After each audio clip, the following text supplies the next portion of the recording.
The Lost Explorers, 7 Expeditions that Vanished Without Trace. Chapter 1. Into the Frozen Silence. The Franklin Expedition. The morning of May 19th, 1845, dawned bright and unusually warm over the Thames estuary at Greenhithe. A considerable crowd had gathered along the riverbanks, their faces upturned with excitement and national pride, as 2 extraordinary ships prepared for departure. HMS Erebus and HMS Terror rode at anchor, their black hulls gleaming with fresh paint, their masts reaching toward the pale English sky, like fingers pointing toward destiny. The vessels represented the absolute pinnacle of 19th century maritime technology, floating testaments to British engineering prowess and imperial ambition. These were not ordinary ships setting out on an ordinary voyage. They were monuments to human ingenuity, specially reinforced for ice navigation, with additional layers of African oak and Canadian elm, their bows clad in iron plates, designed to withstand the crushing pressure of Arctic pack ice. Below decks, revolutionary steam engines capable of producing 25 horsepower had been installed, driving screw propellers that could push the ships through leads in the ice when wind failed. The ships carried provisions calculated to last 3 years, 32,224 pounds of beef and pork preserved in innovative tin canisters, 1,008 pounds of pemmican, 33,289 gallons of concentrated soup, 580 gallons of pickles, 7,088 pounds of tobacco for the men, and 200 gallons of spirits. The library aboard Erebus and Terror contained over 1,200 volumes, from scientific treatises to popular novels, meant to educate and entertain during the long Arctic nights. There were hand organs that could play 50 different tunes, mahogany writing desks for officers, fine china bearing the Admiralty crest, and even a daguerreotype camera to document their triumph.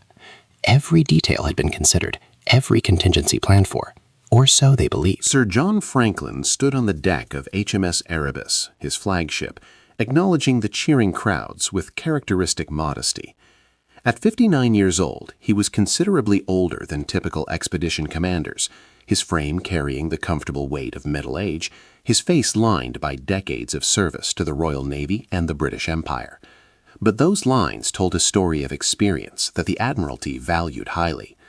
Franklin had sailed with Matthew Flinders on the circumnavigation of Australia as a young midshipman. He had fought at the Battle of Trafalgar aboard HMS Bellerophon, hearing the thunder of cannons and tasting the smoke of that historic victory. He had commanded 2 previous overland expeditions into the Canadian Arctic in 1819 and 1825, earning the nickname the Man Who Ate His Boots after his first expedition descended into such desperate starvation that the leather of footwear had been boiled and consumed. 9 of his 20 men had died on that journey, and Franklin himself had nearly perished. Yet he had returned, and he had gone back again. This combination of survival and persistence made him, in the eyes of the Admiralty, the perfect commander for what was being called the most comprehensively equipped polar expedition ever assembled. His wife, Lady Jane Franklin, stood on the dock below, her handkerchief pressed to her lips, her eyes glistening with tears she refused to shed publicly. She had sewn a silk Union Jack for her husband to plant at the successful conclusion of the Northwest Passage, that legendary route through the Arctic archipelago that had eluded explorers for 3 centuries. In her private journals, she would later confess to a terrible foreboding that morning, a cold certainty that she would never see her husband again, but she had dismissed it as womanly weakness, unworthy of the wife of such a distinguished officer. The Northwest Passage represented more than a geographical prize. It was the holy grail of Arctic exploration, a theoretical route through the maze of frozen channels threading between the northern coast of Canada and the Arctic Islands, connecting the Atlantic and Pacific Oceans. Its discovery would revolutionize global trade, cutting thousands of miles from the journey to the Orient. Whichever nation could claim and navigate this passage would possess enormous strategic and commercial advantages. The British Admiralty had pursued this goal for decades, sending expedition after expedition into the ice. Some had returned with valuable geographical knowledge, having mapped sections of the Arctic coastline. Others had ended in tragedy, their ships crushed by ice, their crews consumed by scurvy or starvation, or both. But the losses only intensified British determination. This was an age of unprecedented confidence, when British power spanned the globe, when British technology seemed capable of overcoming any obstacle, when the remaining blank spaces on maps represented not danger, but opportunity. The Arctic, that vast frozen unknown, would yield to British persistence and British science just as India, Africa, and Australia had yielded to British arms and administration. Franklin's expedition would complete what generations of explorers had begun. The puzzle would be solved, the map would be finished, the passage would be conquered. Of this there was no doubt whatsoever in the minds of the expedition's planners, the Admiralty officials, the journalists who wrote glowing accounts of the ship's preparations, or the 129 officers and men who had volunteered for this service. Captain Francis Crozier commanded HMS Terror, Franklin's second in command and an Arctic veteran of considerable experience. At 49 years old, the Irish-born Crozier had participated in 6 previous polar expeditions, more than any other officer in the Royal Navy. He understood the Arctic's moods and dangers with an intimacy that Franklin, for all his reputation, could not match.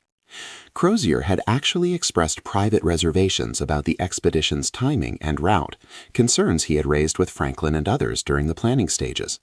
He worried that they were setting out too late in the season. He questioned whether the planned route through Peel Sound represented the wisest choice. He suggested that the massive quantities of tinned provisions, while impressive in theory, had not been adequately tested for extended polar conditions. But these concerns were gently dismissed. Crozier's caution was interpreted as excessive pessimism, perhaps influenced by his Irish temperament, certainly at odds with the prevailing optimism. Besides, the Admiralty had made its decisions based on consultations with the most eminent geographical experts. The route had been carefully selected. The provisions had been supplied by the lowest bidder in accordance with proper government contracting procedures. Everything was in order. Crozier ultimately set aside his doubts and committed himself fully to the expedition, as discipline and duty required. He was a professional naval officer, not a worrier.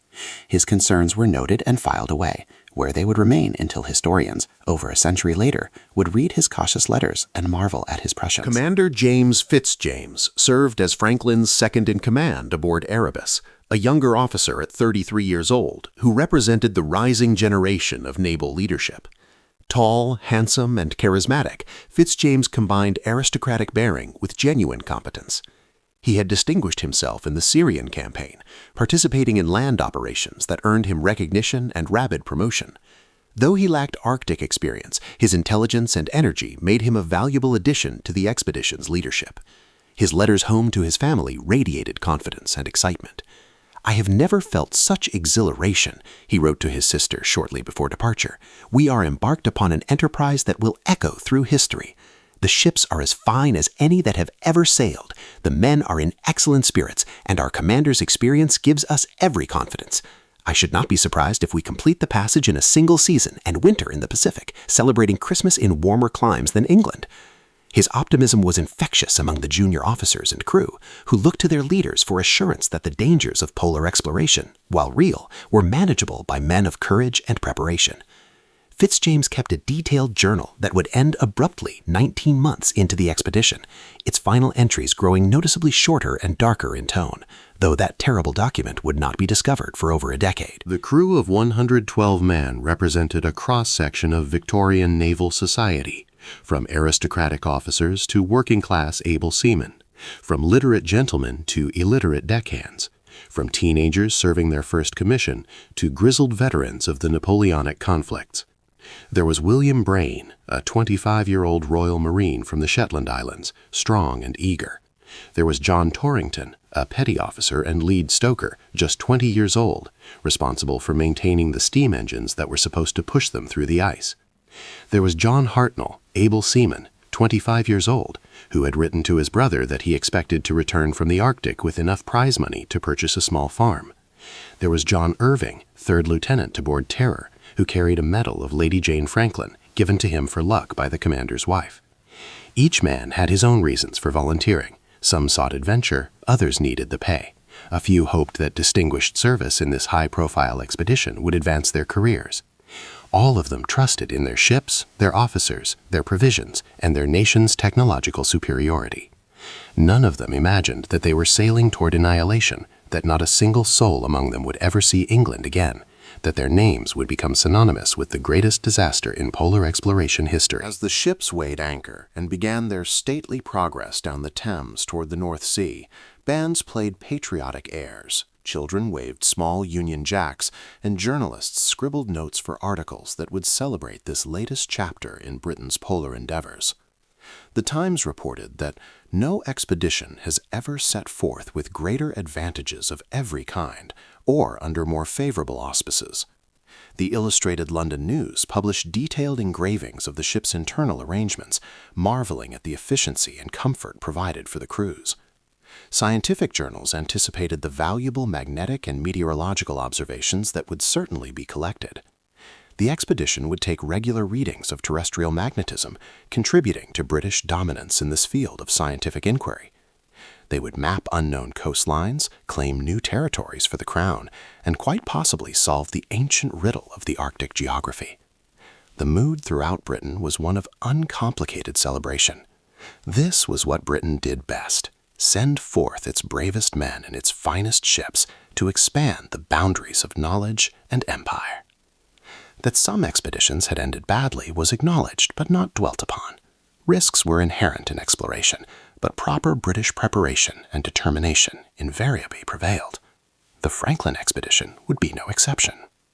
The ships made their way up the coast of Britain, stopping briefly at Stromness in the Orkney Islands to take on final supplies and discharge several seamen who had fallen ill or were deemed unsuitable. This was standard practice, a final winnowing of the crew before the true voyage began. The expedition then crossed the Atlantic, navigating icebergs and fog to reach Greenland in early July. At Disco Bay, on Greenland's western coast, they encountered whaling vessels from Scotland and America, whose captains and crews came aboard to marvel at the Erebus and Terror and wish them well. The expedition remained at Disco for several days, sending final letters home, making minor repairs, and waiting for favorable ice conditions ahead. Franklin appeared in excellent spirits, according to multiple witnesses. He gave no indication of doubt or concern, discussing the planned route with confidence and good humor. The ice reports from whalers suggested that conditions to the north were actually quite favorable that season, with relatively open water reported in Baffin Bay.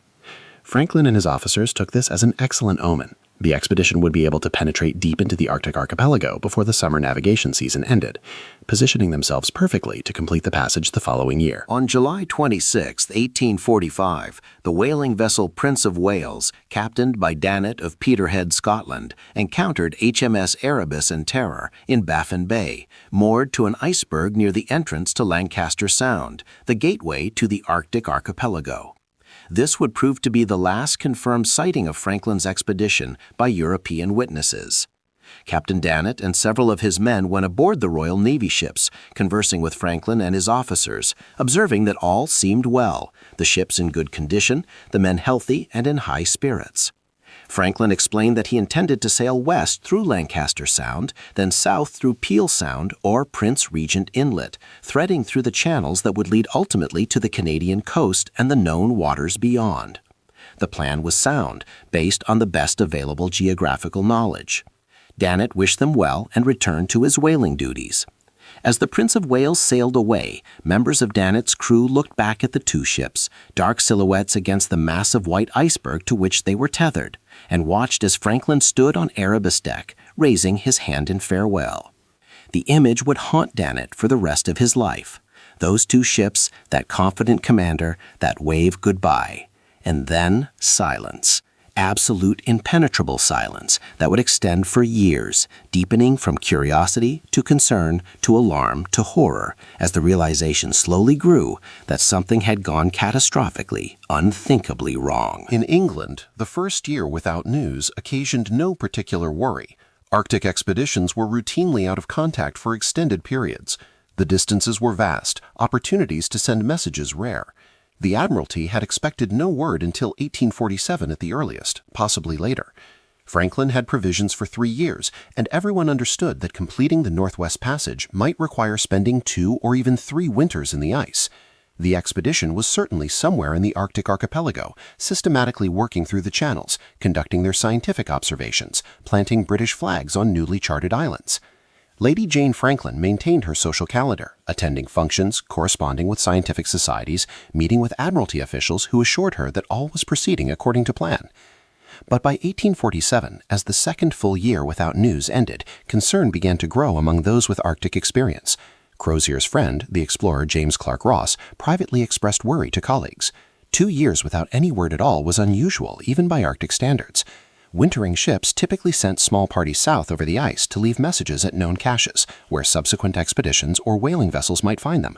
The fact that no such messages had been found was disturbing. Ross began advocating for a search expedition to be sent north as soon as possible. The Admiralty hesitated, unwilling to appear panicked, concerned about the cost and the potential for embarrassment if Franklin's expedition simply returned on its own after an expensive search had been launched. But as 1848 began with still no word, the Admiralty finally acknowledged that something might indeed be wrong. Lady Jane Franklin became the expedition's most tireless advocate, pressuring the Admiralty relentlessly to organize search operations. She lobbied members of Parliament, wrote letters to newspapers, mobilized scientific societies and geographical organizations, offered her own money to finance search parties. The Admiralty, spurred by public pressure and growing anxiety, eventually authorized not one but multiple search expeditions to approach the Arctic from different directions. Ships were sent to search the western Arctic via the Bering Strait, the eastern Arctic via Baffin Bay, and overland expeditions were organized to search the Canadian coast. The scale of these search operations ultimately dwarfed Franklin's original expedition, involving dozens of ships and hundreds of men over more than a decade, representing one of history's most extensive search and rescue operations. But for years, these searches found nothing. The Arctic, it seemed, had simply swallowed 129 men and 2 ships without leaving a trace. Theories proliferated. Perhaps they had discovered the passage and sailed triumphantly through to the Pacific, then been wrecked on some unknown coast far from rescue. Perhaps they had sailed too far north and become trapped in permanent pack ice. Perhaps they had been crushed between ice floes in a matter of minutes, sinking with all hands before anyone could escape. Perhaps they had encountered hostility from Inuit populations, though this seemed unlikely given the generally peaceful nature of such encounters. The uncertainty was maddening, fueling both hope and despair. The first tangible evidence was discovered in August 1850 by a search expedition led by Captain Erasmus Omni on HMS Assistance. On tiny Beechy Island, located at the junction of Wellington Channel and Barrow Strait in the heart of the Arctic archipelago, Omni's men found clear signs of Franklin's expedition: the remains of a camp, scattered debris, food tins, and most chillingly, 3 graves. The graves were marked with wooden headboards, carefully carved with names and dates. They belonged to John Torrington, petty officer, died January 1, 1846, age 20. John Hartnell, able seaman, died January 4, 1846, age 25. William Brain, Royal Marine, died April 3, 1846, age 25. 3 men, all relatively young, all dead within a few months during what must have been the expedition's first winter. The graves indicated that Franklin's expedition had indeed traveled through Lancaster Sound and had spent the winter of 1845-46 at Beechy Island. But beyond this, the site offered frustratingly little information. Searchers found no written messages, no detailed journals, no indication of where the expedition had gone after departing Beechy Island. There were signs that the camp had been occupied by many men over several months: workshops where equipment had been repaired, blacksmithing sites, areas where canvas had been worked. But the critical question remained unanswered. Where had they gone, and what had happened to them? The discovery of the graves brought the tragedy into sharp focus. Those 3 bodies, buried in the permafrost, represented the first confirmed deaths. But 3 losses during a winter encampment was not necessarily alarming. Arctic expeditions routinely suffered casualties from accidents, pneumonia, or other causes. What was alarming was the continued silence from the remaining 126 men. Other searchers, exploring the channels south and west of Beechy Island, found nothing. Franklin's route after leaving Beechy remained a complete mystery. Some search expeditions became trapped themselves, their ships crushed by ice, their crews forced to abandon ship and walk hundreds of miles to safety. The Arctic was claiming more victims in the search for Franklin than Franklin's expedition had seemingly cost, at least as far as anyone knew. The search operations themselves became epic narratives of survival and sacrifice. But year after year, the central questions remained unanswered. Where was Franklin? Where were his ships? Where were his men? The Arctic kept its secrets. In 1854, 9 years after Franklin's departure, a Hudson's Bay Company surveyor named John Ray encountered Inuit hunters near Pelly Bay who possessed items that clearly came from Franklin's expedition: silver plate bearing officers' crests, gold watches, naval buttons, fragments of uniform. Through interpreters, the Inuit told Ray a disturbing story. Some years earlier, in the spring, they had encountered a group of approximately 40 white men dragging boats and sledges south along the western shore of King William Island and toward the Back River on the Canadian mainland. The white men were starving, walking slowly, looking terrible. Some had already died. The Inuit tried to communicate, offering seal meat, but the white men seemed unable to hunt effectively for themselves and continued their desperate march south. Later that season, Inuit traveling in the area found bodies, approximately 30 or 35 of them, scattered along the route the white men had taken. Some were in tents, others in the open, and most horrifying, the Inuit reported signs that the starving men had resorted to cannibalism, cutting meat from the bodies of their dead companions in a final, desperate attempt to survive. Ray dutifully reported all of this to his superiors, including the cannibalism allegations. When his report was published in London, it created a sensation and a scandal. The British public and establishment reacted with furious denial. The idea that British naval officers and seamen, representatives of civilization and discipline, had descended to such savagery was unthinkable, an insult to their memory. Charles Dickens wrote a lengthy article in his magazine Household Words, vehemently denying the possibility, arguing that the Inuit testimony was unreliable and that the physical evidence could be explained by animal scavenging or Inuit violence. Lady Jane Franklin was mortified and heartbroken. But Ray's report, whatever its disturbing implications, provided the first substantial clues about the expedition's fate. They had been on King William Island, which meant they had traveled south from Beechy Island through Peel Sound. They had abandoned their ships. They had tried to walk to safety, and they had died somewhere along that terrible route. In 1859, a search expedition led by Captain Francis Meopold McClintock, specifically funded by Lady Jane Franklin's personal money after the Admiralty had officially ended search operations, made more discoveries. On King William Island's southern shore, McClintock's men found a cairn at a place called Victory Point. Inside the cairn was a metal cylinder containing 2 written messages on a standard Admiralty form. The messages told a story that confirmed the worst fears. The first message, dated May 28, 1847, was brief and optimistic.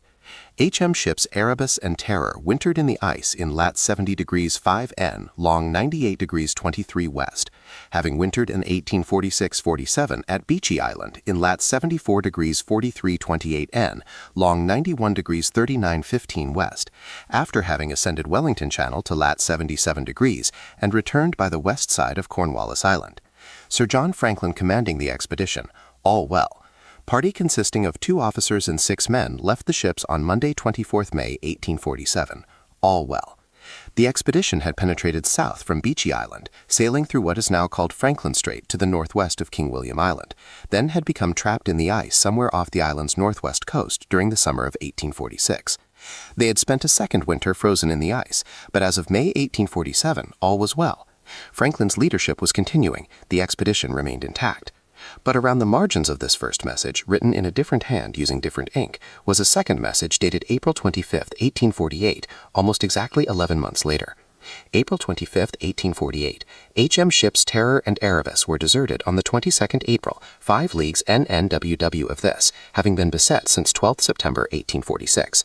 The officers and crews, consisting of 105 souls, under the command of Captain F.R.M. Crozier, landed here in lat 69 degrees 37'42 N, long 98 degrees 41 west. Sir John Franklin died on the 11th June 1847, and the total loss by deaths in the expedition has been to this date 9 officers and 15 men. F.R.M. Crozier, captain and senior officer, and start on tomorrow, 26th, for Back's Fishery. That second message contained universes of tragedy in its terse official language.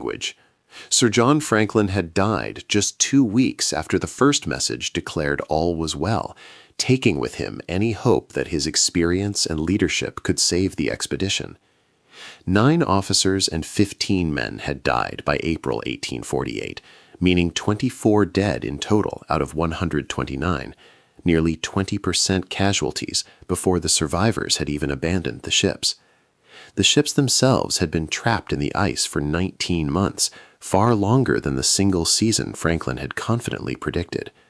And 105 desperate men, under Crozier's command now, were about to attempt an impossible march south toward the Back River, over 600 miles of Arctic wasteland, dragging boats and supplies, in the desperate hope of reaching a Hudson's Bay Company outpost or finding game to sustain them.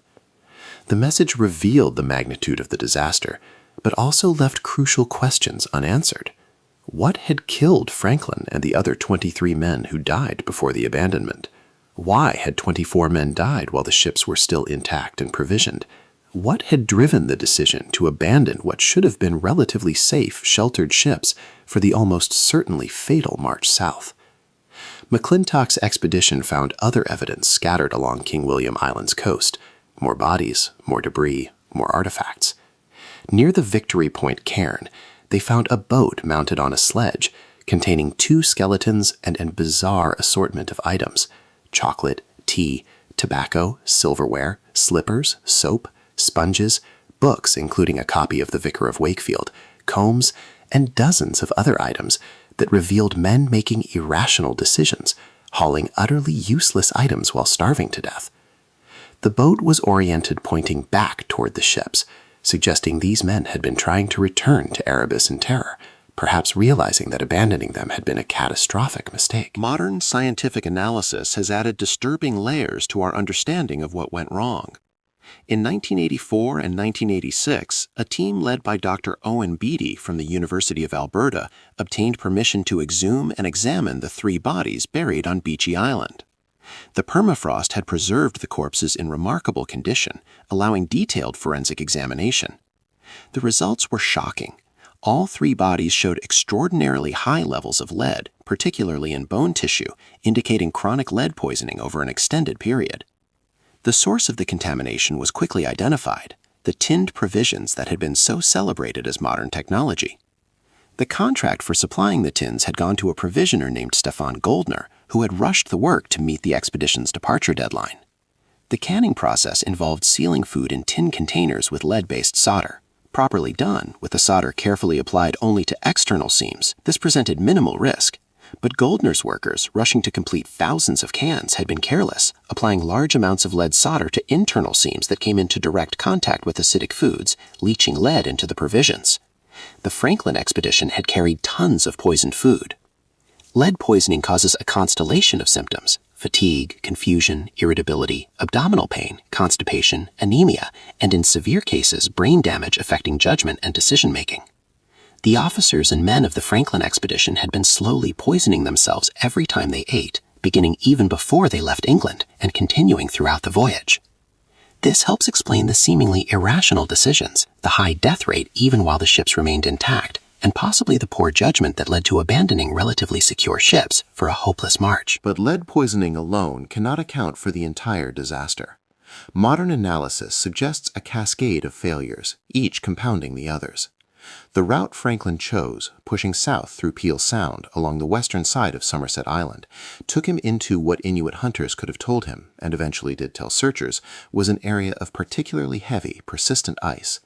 The waters around King William Island often remain frozen year-round, unlike channels further east that clear more reliably. Franklin's expedition became trapped in the worst possible location, where the ice that gripped them in September 1846 would not release them. Not that winter, not the following summer, not ever. Month after month, the ships remained locked in place, their crews consuming supplies, succumbing to scurvy as the vitamin C in their system was depleted and not replenished. Scurvy, caused by lack of vitamin C, was the traditional scourge of long sea voyages. It causes weakness, anemia, gum disease, hemorrhaging under the skin, reopening of old wounds, and eventually death. The Franklin expedition carried lemon juice as an anti-scurvy measure, but the juice may have been improperly prepared or stored, losing its vitamin content. The inability to hunt effectively meant no fresh meat, the natural anti-scurvy cure that Arctic peoples had used for millennia. Recent research has also suggested that some of the tinned food may have contained botulism, caused by improper canning processes. Botulism causes paralysis and death, though whether it affected the expedition remains speculative. Tuberculosis was another likely killer. The ship's crews worked and lived in close quarters, perfect conditions for TB transmission. Examination of the Beechey Island bodies showed evidence of tuberculosis infection, and the disease may have swept through the crews during the years trapped in the ice. The combination of lead poisoning, scurvy, tuberculosis, botulism, and starvation created a perfect storm of mortality. Even before the ships were abandoned, a significant portion of the crew was likely already dying or severely weakened. The decision to abandon Erebus in terror in April 1848 seems inexplicable, given that the ships apparently remained intact, but the decision makes more sense if conditions aboard had become unbearable. Disease rampant, most of the remaining tinned foods suspected of being contaminated, coal for heating exhausted, hope of the ice releasing them abandoned. Crozier may have reasoned that marching south represented the only possible chance for survival, however slim. Staying with the ships meant certain death by starvation or disease. At least walking offered the possibility, however remote, of reaching the Canadian coast and finding help. The march south was doomed from the start. 105 men, many already weakened by years of privation and disease, attempted to drag boats and supplies across impossible terrain in a race against starvation. They killed some of the officers' dogs and ate them. They discarded equipment as they went, the trail marked by a scatter of debris that later searchers would follow like macabre breadcrumbs. Some men died quickly. Others continued for weeks or months. The groups fragmented, some turning back toward the ships, others continuing south, small parties splitting off or being left behind. Inuit testimony collected over decades describes encounters with desperate white men who could not hunt, could not fish, could not build proper shelters, possessing all manner of sophisticated equipment but lacking the practical skills to survive in the Arctic. The Inuit offered help when they could, but language barriers and the white men's distrust or confusion prevented effective assistance. The Inuit watched from a distance as the white men died one after another along the routes they had taken. The final survivors likely died in the summer or fall of 1848, perhaps even into 1849, somewhere in the interior of King William Island or along the Adelaide Peninsula. Not a single member of the Franklin expedition survived to tell the story directly. The 105 men who abandoned the ships all died. The 24 who died aboard before the abandonment were arguably the fortunate ones, at least dying in relative shelter rather than on that terrible march. The physical evidence of cannibalism, which so horrified Victorian Britain, has been confirmed by modern forensic science. Bones found at multiple sites show clear cut marks consistent with defleshing, marks made by metal knives sawing through bones to extract marrow, skulls smashed open to access brains. These are not marks that could be explained by animal scavenging or Inuit butchering practices, as Dickens and others insisted. These are marks made by starving men trying to extract every possible calorie from the bodies of their dead companions. We can hardly imagine the desperation that drove disciplined naval officers and seamen to this extremity, the breakdown of every social and moral code, the pure animal drive to survive overwhelming all civilization. It is one of the most haunting aspects of the Franklin tragedy, the final proof that all the technology, all the preparation, all the confidence of British imperial power meant nothing when confronted with Arctic conditions and catastrophic leadership failures. The men were reduced to the most primitive survival mechanisms, and even those proved insufficient. The ships themselves vanished into historical mystery for 669 years after their abandonment. Searchers in the 19th and early 20th centuries looked for them without success. The Arctic ice had apparently crushed and sank them, as it had done to so many other vessels, their wrecks lost in waters too cold and remote to permit discovery. But technology eventually solved this part of the mystery. In September 2014, a Canadian expedition using side-scan sonar and an underwater remote-operated vehicle discovered HMS Erebus in remarkably shallow water, only 11 meters deep, in Wilmot and Crampton Bay, south of King William Island.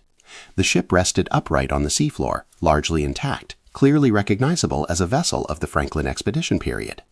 2 years later, in September 2016, HMS Tara was discovered in Tara Bay, also in excellent condition, sitting upright in about 24 meters of water.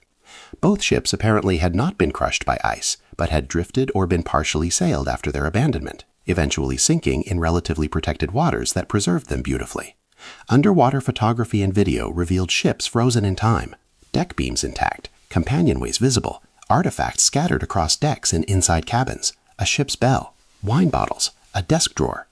These discoveries reopened the investigation into what exactly happened, offering the possibility that physical evidence inside the ships might reveal new information. The discovery of the ships raised as many questions as it answered. How did Terror end up in Terror Bay, some 90 kilometers from where it was abandoned? The bay is a relatively protected anchorage, and Terror's location suggested a possibility that the ship had not simply drifted there, but had been sailed or steered by someone with maritime knowledge. Had some crew members returned to the ships after the main group abandoned them? Had a small party attempted to sail one or both vessels to safety? Artifacts found at the wreck sites and in Inuit testimony passed down through generations hint at this possibility. Some Inuit accounts describe finding one of the ships with bodies aboard, suggesting that not all crew members participated in the march south. But these accounts are fragmentary and sometimes contradictory, filtered through multiple translations and decades of retelling. The wrecks themselves, when fully excavated and analyzed, may provide definitive answers, though the work is technically challenging and proceeds slowly out of respect for the sites as maritime graves. What makes the Franklin disaster so compelling, so enduringly fascinating, beyond the scale of the tragedy? Partly, it is the mystery, the gaps in our knowledge that allow imagination to fill in terrible possibilities. Partly, it is the dramatic contrast between the confident departure and the horrific end, the Victorian certainty meeting absolute Arctic indifference. The Franklin expedition represents hubris on a grand scale, the conviction that technology and determination could overcome nature, that British organization and discipline would prevail through sheer force of national character. The Arctic taught a harsh lesson. Nature does not care about your technology, your confidence, or your flag. The ice will crush your ship and freeze your body with perfect impartiality. The Franklin disaster haunted Victorian Britain precisely because it contradicted the narrative of inevitable progress and British superiority that the empire told itself. If 129 men aboard the finest ships with the best equipment could simply vanish and die horribly, what did that say about British power? What did it say about the entire project of imperial expansion? The disaster also fascinates because of the intimate human details that have survived. We have letters written by crew members before departure, full of excitement and confidence. James Fitzjames wrote to his family about his certainty of success. John Irving carried Lady Jane Franklin's medal, a talisman that failed to save him. Henry Foster Pegler, captain of the foretop, kept a journal found on his body years after his death, its pages water-damaged but still partially legible, containing poetry he had copied, personal reflections, and increasingly desperate final entries as starvation closed in. These fragments allow us to see these men as individuals, not just statistics. We know their ages, their ranks, their families waiting for them at home. We know that some were as young as 17, others in their 40s. We know they sang songs during the Arctic nights, performed theatrical plays to maintain morale, conducted scientific observations to the very end. The contrast between their humanity and their fate creates profound emotional resonance. Modern historians and researchers continue studying the Franklin expedition, and new discoveries continue emerging. Inuit oral history, long dismissed or marginalized by European researchers, has proven remarkably accurate, and contemporary researchers work much more closely with Inuit communities, recognizing their deep knowledge of the Arctic environment and their cultural memories of the tragic white men who came and died. Archaeological work on King William Island continues finding artifacts and remains. The wrecks of Erebus and Terror are being carefully documented and preserved. Each new piece of evidence refines our understanding, though the complete story will probably never be known. Too much evidence has been lost to time, ice, and the Arctic elements. Too many voices were silenced forever in that frozen wasteland. But we continue trying to understand, because the Franklin disaster speaks to fundamental human themes: ambition and failure, confidence and disaster, the power of nature and the limits of human capability. It reminds us that the world contains places and forces that remain beyond our control, regardless of our technology or determination. It reminds us that disaster can strike even the best prepared expeditions, that tragedy does not limit itself to the careless or incompetent. It reminds us ultimately of our mortality and fragility in the face of an indifferent universe. Sir John Franklin's body has never been found. He was presumably buried at sea, according to naval tradition, or perhaps laid in a grave somewhere that searchers never discovered. We know he died on June 11, 1847, aboard one of his ships, but we don't know the cause. Disease seems most likely, perhaps tuberculosis or pneumonia, or complications from lead poisoning. He was 59 years old, older than most polar explorers, and the strain of 2 winters in the ice may have simply been too much. He died believing his expedition could still succeed, died before the worst of the disaster unfolded, spared the knowledge that every man under his command would follow him into death. Whether this was mercy or simply timing is a philosophical question. His wife, Lady Jane Franklin, survived until 1875, spending 30 years advocating for search expeditions, defending her husband's reputation, pushing for recognition of his achievements. She successfully lobbied for Franklin to be officially credited with discovering the Northwest Passage, even though his expedition never actually completed it, and all participants died in the attempt. A later explorer, Roald Amundsen, would be the first to successfully navigate the entire passage in 1903-1906, 60 years after Franklin tried. But Lady Jane ensured that Franklin's aim remained associated with the achievement, a controversial decision that some saw as appropriate memorial and others viewed as historical distortion. The Franklin expedition changed Arctic exploration fundamentally. Future expeditions learned from the disaster. They adopted Inuit survival methods, wearing fur clothing instead of wool uniforms, using dog sleds instead of man-hauling, hunting for fresh meat instead of relying on preserved rations. They learned to travel light and live off the land, or at least seek knowledge from people who had lived in the Arctic for thousands of years. The technological hubris that doomed Franklin was replaced by humility and respect for traditional knowledge.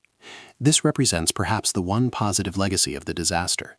The lives lost educated future explorers in how not to approach the Arctic. But the price of that education was 129 dead men and immeasurable suffering. Today, climate change is transforming the Arctic in ways Franklin could never have imagined. The Northwest Passage that killed his expedition is now regularly navigable during summer months, with cruise ships and cargo vessels transiting the route commercially. The ice that held Erebus and Terror captive for years is disappearing, retreating further north each decade. Ironically, the passage is being conquered not by human effort, but by atmospheric carbon dioxide levels, by global warming that is reshaping the planet's climate. Franklin would be astonished to learn that ships now complete his journey routinely, though perhaps less astonished than horrified that the Arctic environment is being fundamentally altered by human activity. The frozen world that killed him and his men is melting. Whether this represents progress or simply a different kind of tragedy is an open question. The Franklin expedition remains the gold standard of polar disaster, the story against which all other exploration tragedies are measured. When we speak of things going catastrophically wrong, when we discuss the dangers of overconfidence and inadequate preparation, when we examine the sometimes fatal gap between theory and practice, Franklin's expedition provides the perfect case study. It encapsulates Victorian imperialism's strengths and weaknesses, technological optimism and its limits, human courage and human error. Those 129 men, frozen in ice or scattered across Arctic islands, achieved a kind of immortality through their failure. We remember them precisely because they did not succeed, because their confident departure ended in horror. They remind us that exploration is genuinely dangerous, that some frontiers resist conquest, that nature retains the power to humble even the most ambitious human endeavors. The Arctic took them and keeps them still, their bodies part of the landscape now, their story frozen in time, warning future generations that some silences hide not success, but complete and utter catastrophe. Modern research has identified multiple contributing factors that combined into a perfect storm of disaster. The lead poisoning theory, first proposed in the 1980s after examination of the Beechy Island bodies, suggests that the tinned food, preserved using lead solder, contaminated the provisions. Lead levels found in bone samples of the buried sailors were significantly elevated. Lead poisoning causes a range of symptoms, including fatigue, cognitive impairment, irritability, and poor judgment, all of which would have severely compromised the expedition's decision-making capabilities at critical moments. However, lead poisoning alone cannot explain the disaster, as many Victorian sailors consumed tinned food without such catastrophic results. Scurvy, the vitamin C deficiency disease that had plagued sailors for centuries, certainly played a role. Despite carrying lemon juice as an antiscorbutic, the vitamin C content degrades over time, especially if exposed to heat, light, or air. After 2 years, the expedition's lemon juice would have been largely ineffective. Scurvy causes debilitating fatigue, bleeding gums, joint pain, psychological depression, and impaired wound healing. A crew debilitated by scurvy would have been in no condition to undertake the desperate march they attempted. Tuberculosis and pneumonia, common aboard crowded ships with poor ventilation during Arctic winters, may have weakened the crew further. Botulism from improperly sealed tins has been suggested as a possible cause of the early deaths at Beechey Island, and perhaps of Franklin himself. But beyond these medical factors, there were catastrophic errors in judgment that compounded the crisis. Franklin's route choice, sailing south through Peel Sound rather than north through Wellington Channel, led the expedition directly into the most ice-congested waters in the Arctic archipelago. King William Island, around which the ships tried to sail, sits at the convergence of multi-year ice streams that create nearly permanent blockages. Modern Canadian Coast Guard icebreakers avoid the area. Franklin had no way to know this, but the decision proved fatal. Once beset, the ships drifted helplessly with the ice pack. After Franklin's death, the decision to abandon ship was perhaps premature. Had the survivors remained with the ships, they would have had shelter, remaining provisions, and the possibility of hunting seals and polar bears that approach ice-locked vessels. By abandoning ship in April 1848, they chose the worst possible time. Too early for significant thaw, meaning they had to drag boats across ice rather than sail them in open water, but late enough that their provisions and health were already severely compromised. The decision to march south rather than north or east toward known whaling grounds or rescue caches meant they were walking away from any possibility of help. The route to the Back River that Crozier and Fitzjames chose was hundreds of miles longer than alternative routes and led through territory with minimal game animals for hunting. It appears that they may have been following outdated maps or had become confused about their actual position, possible evidence of cognitive impairment from lead poisoning, scurvy, or starvation. The psychological horror of the Franklin expedition lies not just in the physical suffering, but in the slow realization, over months and years, that rescue would never come. Imagine the first winter, 1845-46, at Beechey Island. 3 deaths, certainly concerning, but the expedition was still strong, well supplied, and confident. The second winter, 1846-47, beset in ice off King William Island. Disappointing, certainly, that they had not broken through, but overwintering was expected. They had sufficient provisions. Perhaps there was some concern, some diminishing of confidence, but they were Royal Navy men, disciplined and trained. Then Franklin died in June 1847, a terrible blow to morale, but Crozier was an experienced commander. They would persevere. The third winter, 1847-1848, still locked in ice, provisions dwindling, men dying at an increasing rate from scurvy and other ailments, the slow, creeping realization that the ships might never be freed, that the ice that was supposed to be their highway was instead their prison. By April 1848, when the decision to abandon ship was made, it would have been clear to any thinking man that this was a desperate last throw of the dice, not a confident march to safety. The survivors who set out on that march, 105 men dragging boats mounted on sledges, each weighing over 1,000 pounds even empty, must have known their chances were slim. Over the following months, as the party broke up, as men fell behind and died, as the strong became weak and the weak became corpses, the psychological descent must have been absolutely harrowing. Officers who had been trained to maintain order and discipline, watching their men literally disintegrate. Sailors who had trusted those officers, realizing that their leaders had no solution, no plan that would actually work. The social fabric fraying, the point at which the first whispers of cannibalism must have begun, the moment when starving men looked at the corpse of a companion and sought not a person to be buried with dignity, but a source of calories that might buy a few more days of life. We know that at least some men survived long enough to reach the mainland and continue south, because Inuit testimony described encounters over an extended period and across a wide area. The last survivors may have lived into 1849 or even 1850, meaning some men endured nearly 5 years in the Arctic, the last 2 years in absolutely desperate conditions, the longest, slowest dying imaginable. For the Victorian public, the Franklin disaster became an obsession precisely because it overturned so many confident assumptions. This was not supposed to happen. These were not inexperienced adventurers, but Royal Navy veterans. These were not primitive vessels, but the finest ships British industry could produce. The food was not suspect hardtack, but scientifically preserved provisions.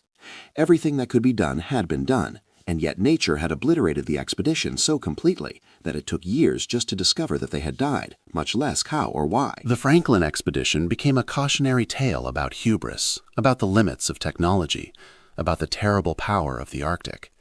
Yet it also became a story of almost mythic proportions, of heroes swallowed by the ice, of a mystery that would take more than a century and a half to fully unravel. The story did not end in 1859 with McClintock's discoveries. Over the following 150 years, numerous expeditions, searches, and archaeological investigations continued to add pieces to the puzzle. Inuit testimony, long dismissed or downplayed by Victorian commentators, was increasingly recognized as accurate and valuable. Forensic analysis of recovered remains provided medical insights. But the most dramatic discoveries came in the 21st century with the application of modern technology to the search for the ships themselves.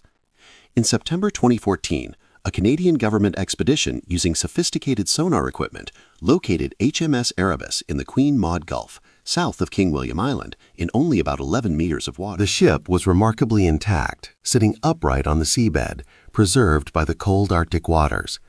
Underwater video footage revealed the deck largely intact, artifacts visible, windows still in place in the stern cabin, a ghost ship in extraordinary condition. 2 years later, in September 2016, HMS Terror was discovered in Terror Bay, also south of King William Island, in approximately 24 meters of water. Terror was in even better condition than Erebus, with hatches closed, structure intact, appearing almost as if the crew had simply stepped off and might return at any moment. The discovery of both ships has opened a new chapter in Franklin research. Archaeological investigations of the wrecks, conducted under strict protocols to preserve the sites as underwater heritage, have revealed remarkable details. Both ships appear to have been deliberately secured, with hatches closed and items stowed, not hastily abandoned in panic. This suggests that the abandonment, at least initially, may have been intended as temporary, perhaps with the idea that some men might return if conditions improved. The location of Terror particularly raised new questions. It was found in a sheltered harbor, not in the ice floe where it was supposedly abandoned. This suggests that at some point after the main body of survivors departed, either the ship drifted on its own or a small crew actually reboarded the vessel and sailed or drifted it to its final location. Inuit testimony, collected in the decades after the disaster, had indeed mentioned that one of the ships had been seen with a small group of men aboard well after the supposed abandonment. Testimony that had been largely dismissed by European searchers, but which the discovery of Terror seems to confirm. Artifacts recovered from the ships and from land sites continue to tell the story in fragments. Personal items, pipes, buttons, eating utensils, bring home the human reality of the disaster. These were individuals, each with his own story, his own reasons for joining the expedition, his own hopes and fears. Officers like James Fitzjames, who wrote eloquent letters home describing his excitement at the adventure ahead. Sailors like John Torrington, whose preserved body, exhumed in 1984 for forensic examination, showed a boy-faced young man frozen in time, his expression peaceful despite the terrible death that had claimed him. Engineers who had believed their steam engines would make the difference. Scientists who had brought instruments to measure magnetic variation and collect specimens. The cook, the carpenter, the surgeon, the sailmaker. All the specialists that made a naval vessel function. Every single one of them died. The Franklin expedition also had unexpected consequences. The massive search efforts to find Franklin resulted in the mapping of vast areas of the Canadian Arctic, finally filling in the blank spaces on the map. Ironically, the searches accomplished Franklin's mission. They proved conclusively that the Northwest Passage existed, even though Franklin himself never transited it. The first successful navigation of the passage was accomplished in 1903-1906 by Roald Amundsen, who specifically studied the Franklin disaster to learn what to avoid. Amundsen used a small, maneuverable ship, a tiny crew, and deliberately adopted Inuit survival techniques, including clothing and diet, everything Franklin had not done. In modern times, climate change has opened the Northwest Passage in ways unimaginable in Franklin's era. Ships now transit the route regularly during summer months without exceptional difficulty. The ice that imprisoned Franklin is melting at an accelerating rate. There is a bitter irony in the fact that the passage Franklin died seeking has become navigable only because of global warming that threatens its own set of catastrophes. The Franklin expedition remains one of the most thoroughly documented disaster narratives in exploration history, precisely because it was a mystery for so long. The Admiralty records, the search expedition reports, the Inuit testimony collected over decades, the archaeological findings from the 19th century to the present day, the forensic examinations of remains, the underwater archaeology of the shipwrecks, all combine to create a richly detailed picture of the expedition and its fate. Yet for all that documentation, there remain mysteries. We do not know exactly when or how Franklin died, only that he died on June 11, 1847, according to the Victory Point note. We do not know the exact sequence of decisions that led to the abandonment of the ships. We do not know how many men reached the mainland or how far south the last survivors made it before death overtook them. We do not know the full extent of the leadership breakdown and social disintegration that must have occurred in the final months. The ice and time have kept some secrets forever. For the families of the 129 men, the slow realization of the disaster was its own form of torture. For years they held out hope. Even after the first discoveries, there remained optimism that perhaps some survivors had been taken in by Inuit communities, that perhaps some men had made it to safety. It took decades before all hope was finally abandoned. Lady Jane Franklin, who had spent her fortune and devoted nearly 2 decades to finding her husband, never fully accepted that he had not achieved his goal. She successfully lobbied to have a monument erected proclaiming that Franklin had discovered the Northwest Passage, even though the evidence suggests he had not. She died in 1875, having created a legend that overshadowed the more complex and tragic reality. The Franklin expedition represents a particular type of disaster, not sudden and violent like a ship that strikes a rock and sinks, but slow, grinding, and inexorable. It was a disaster that unfolded over years, where each decision, each small problem, compounded into catastrophe. It was preventable at dozens of different decision points, yet at each point, the decisions made seemed reasonable, given the information available and the assumptions of the time. This is what makes it so haunting and so relevant even today. It stands as a reminder that confidence, resources, and technology are not sufficient to guarantee success when facing nature's extremes. It reminds us that the environment itself can be an adversary, against which no amount of bravery or determination can prevail if the fundamental approach is flawed. The men of the Franklin expedition were not failures as individuals. They were professionals who followed orders, maintained discipline, and persevered under conditions of extraordinary hardship. Their failure was systemic, a failure of planning, of flexibility, of understanding the environment they had entered. The British Admiralty had sent them with technology that proved unreliable, with food that poisoned them, with orders that were too rigid, and with assumptions about the Arctic that were fundamentally wrong. The men paid with their lives for institutional failures they had no power to correct. In the frozen silence of the Arctic, they endured horrors that we can only partially reconstruct from the scattered evidence they left behind. And yet, there is something in the human spirit that is drawn to such stories of endurance against impossible odds, even endurance that ultimately fails. The Franklin expedition captures the imagination not despite its tragic ending, but because of it. These men faced the absolute limit of human experience and did not submit easily. They struggled, they persevered, they made terrible choices in the hope of survival, and they left a trail of evidence that speaks across the centuries about both human capability and human limitation. As the Arctic ice continues to melt and the wrecks of Erebus and Terror become more accessible to archaeological investigation, we will undoubtedly learn more details about the expedition's final days. We may discover logs or journals preserved in sealed compartments. We may find photographic plates, early daguerreotypes that could provide actual images of the crew and the ice-locked ships. Each new discovery adds texture to the story, but the essential narrative is already known. The Franklin expedition was a disaster born of hubris, compounded by misfortune, and sealed by a series of cascading failures from which there proved to be no recovery. It stands as one of history's most complete and documented explorations failures, a testament to both human ambition and the unforgiving nature of the world's most hostile environments. The frozen silence into which Franklin and his men disappeared in 1845 was eventually broken by the evidence they left behind: messages, graves, artifacts, the ships themselves. But it was never truly broken for them. For the 129 men of the expedition, the silence was final and absolute. Chapter 2. The Obsession of Colonel Fawcett.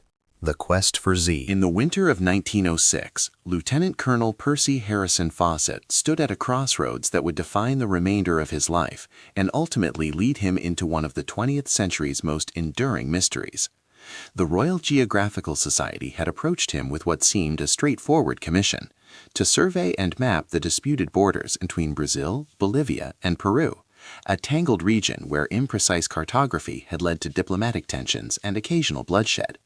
For most surveyors, this would have been a challenging but finite assignment. For Fawcett, it became the doorway to an obsession that would consume him, inspire generations of explorers, and ultimately lead him to vanish completely into the green void of the Amazon. Percival Harrison Fawcett, Percy to those who knew him, was not the typical Victorian adventurer, born into privilege and seeking glory. Born in 1867 in Torquay, Devon, he came from a respectful but unremarkable family. His father, Edward Boyd Fawcett, was a Fellow of the Royal Geographical Society and had some minor fame as a mountaineer and author, but the family's social standing was modest. Young Percy grew up hearing tales of exotic lands, but seeing little prospect of experiencing them himself. His path to adventure was paved not by inheritance, but by the British military, that great engine of empire that transformed countless middle-class boys into the administrators, officers, and explorers who painted the world map imperial red. Fawcett joined the Royal Artillery in 1886, serving in Ceylon, modern-day Sri Lanka, where he first encountered tropical environments and developed both the physical resilience and the methodical mindset that would later define his exploration career. He was trained as a surveyor and cartographer, skills that would prove invaluable. But beyond his technical abilities, Fawcett possessed something less tangible and more dangerous: an imagination that refused to accept conventional wisdom, and a stubborn conviction in his own conclusions once formed. These qualities made him both an exceptional explorer and ultimately a tragic one. By the time the Royal Geographical Society approached him about the South American Commission, Fawcett was nearly 40 years old, late to begin an exploration career. He had married Nina Agnes Patterson in 1901, and they had started a family. A comfortable military career beckoned, with eventual retirement to a cottage in the English countryside. But Fawcett had long felt the call of something greater, something beyond the tedious routine of peacetime military service. The South American assignment offered escape, purpose, and the intoxicating promise of the unknown. Fawcett arrived in South America in 1906 and immediately distinguished himself from the gentleman explorers who ventured into difficult territory with large retinues, abundant supplies, and the expectation that indigenous peoples should accommodate their needs. Instead, Fawcett adopted a philosophy that was revolutionary for its time: travel light, travel fast, and treat indigenous peoples with respect rather than colonial condescension. While other expeditions might include dozens of porters, Fawcett preferred small teams, sometimes venturing with only 1 or 2 companions. Where others brought vast quantities of trade goods and weapons to intimidate or bribe cooperation, Fawcett learned basic phrases in indigenous languages and approached tribes with open hands rather than pointed guns. This approach was not mere idealism, it was pragmatic. The Amazon was not empty wilderness, but a complex landscape inhabited by numerous indigenous groups with their own territories, politics, and long memories of exploitation by rubber tappers, slavers, and missionaries. Fawcett quickly understood that survival depended on being perceived as different from these predatory outsiders. His journals from this period reveal a man genuinely fascinated by indigenous cultures, recording their customs, languages, and stories with an anthropologist's attention to detail.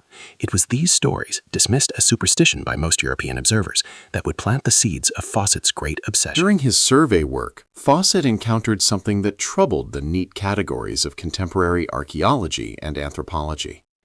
The prevailing academic consensus of the early 20th century held that the Amazon basin had never supported large, complex civilizations. The jungle was seen as too hostile, the soil too poor, the challenges too great for anything beyond small, primitive tribes engaged in subsistence living. Pre-Columbian America, in this view, had produced great civilizations in Mexico, Central America, and the Andes, but not in the seemingly impenetrable green hell of the Amazon lowlands. Yet Fawcett kept encountering evidence that contradicted this assumption. He found pottery shards of sophisticated design in areas supposedly never touched by advanced cultures. He observed enormous earthworks, causeways, mounds, and geometric structures that suggested organized labor on a massive scale. He heard persistent indigenous legends of great cities, of tribes with advanced knowledge now lost, of stone structures hidden beneath the jungle canopy. Where academic archaeologists dismissed these findings as aberrations or misinterpretations, Fawcett began to construct an alternative history, one in which the Amazon had indeed hosted advanced civilizations that had either been destroyed by some catastrophe or had deliberately withdrawn into the forest's protection, leaving only ruins and legends behind. The more Fawcett explored, the more convinced he became. In 1908, while working on the Brazil-Bolivia Boundary Commission, he discovered traces of ancient roads leading into unexplored regions. Indigenous informants spoke of a great city to the northeast, a place of stone buildings and treasures, avoided by modern tribes because of its association with the ancestors or with spirits. Fawcett began to collect these fragments of evidence like pieces of a vast puzzle. A pottery shard here, a carved stone there, a legend that matched similar stories from hundreds of miles away. Each piece fed his growing conviction that something remarkable lay hidden in the uncharted regions of the Mato Grosso and beyond. Fawcett's theories were further fueled by his discovery of a document he called Manuscript 512, housed in the archives of the National Library of Rio de Janeiro. This 18th century Portuguese document purported to describe a Bandeirante expedition that had stumbled upon a vast abandoned city in the interior, with stone arches, paved streets, and buildings covered in mysterious inscriptions. The manuscript described statues, a great square, and evidence of a civilization that predated any known South American culture.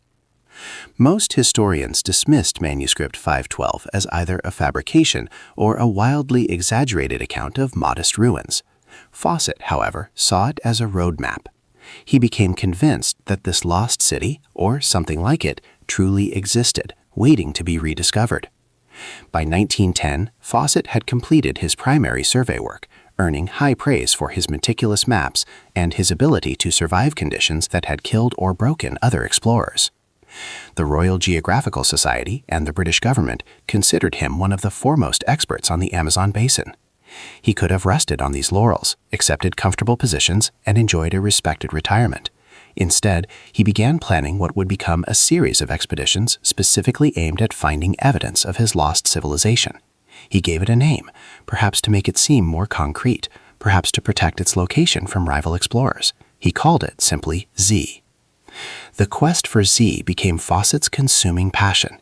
Between 1910 and 1925, he made several expeditions into the Mato Grosso and surrounding regions, each time pushing deeper into unmapped territory.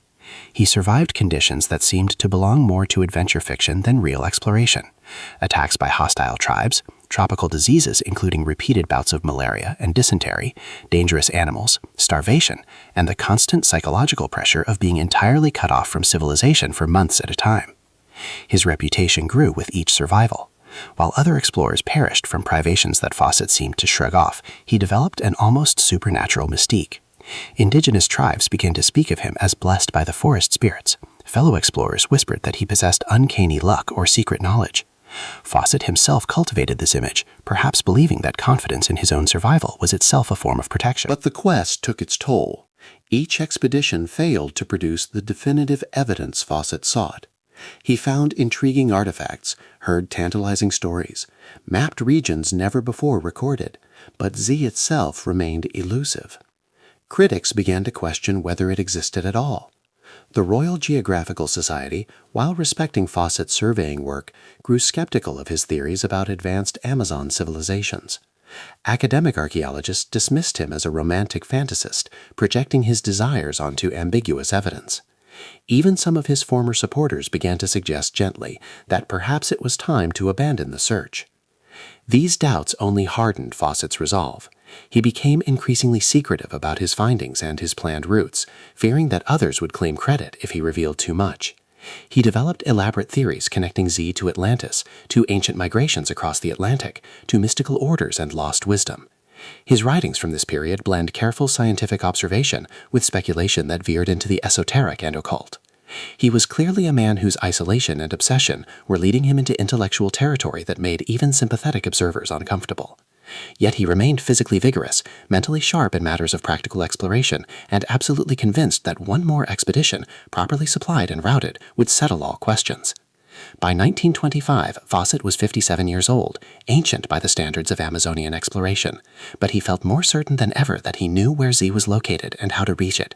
He had spent years correlating indigenous reports, analyzing the geography of rivers and watersheds, and studying the few aerial photographs then available. He believed Z lay somewhere in the region of the upper Xingu River, an area so remote that even rubber tappers and missionaries had scarcely penetrated it. He calculated that a small, fast-moving party could reach the area in the dry season, locate the ruins, gather photographic evidence, and return before the rains made travel impossible.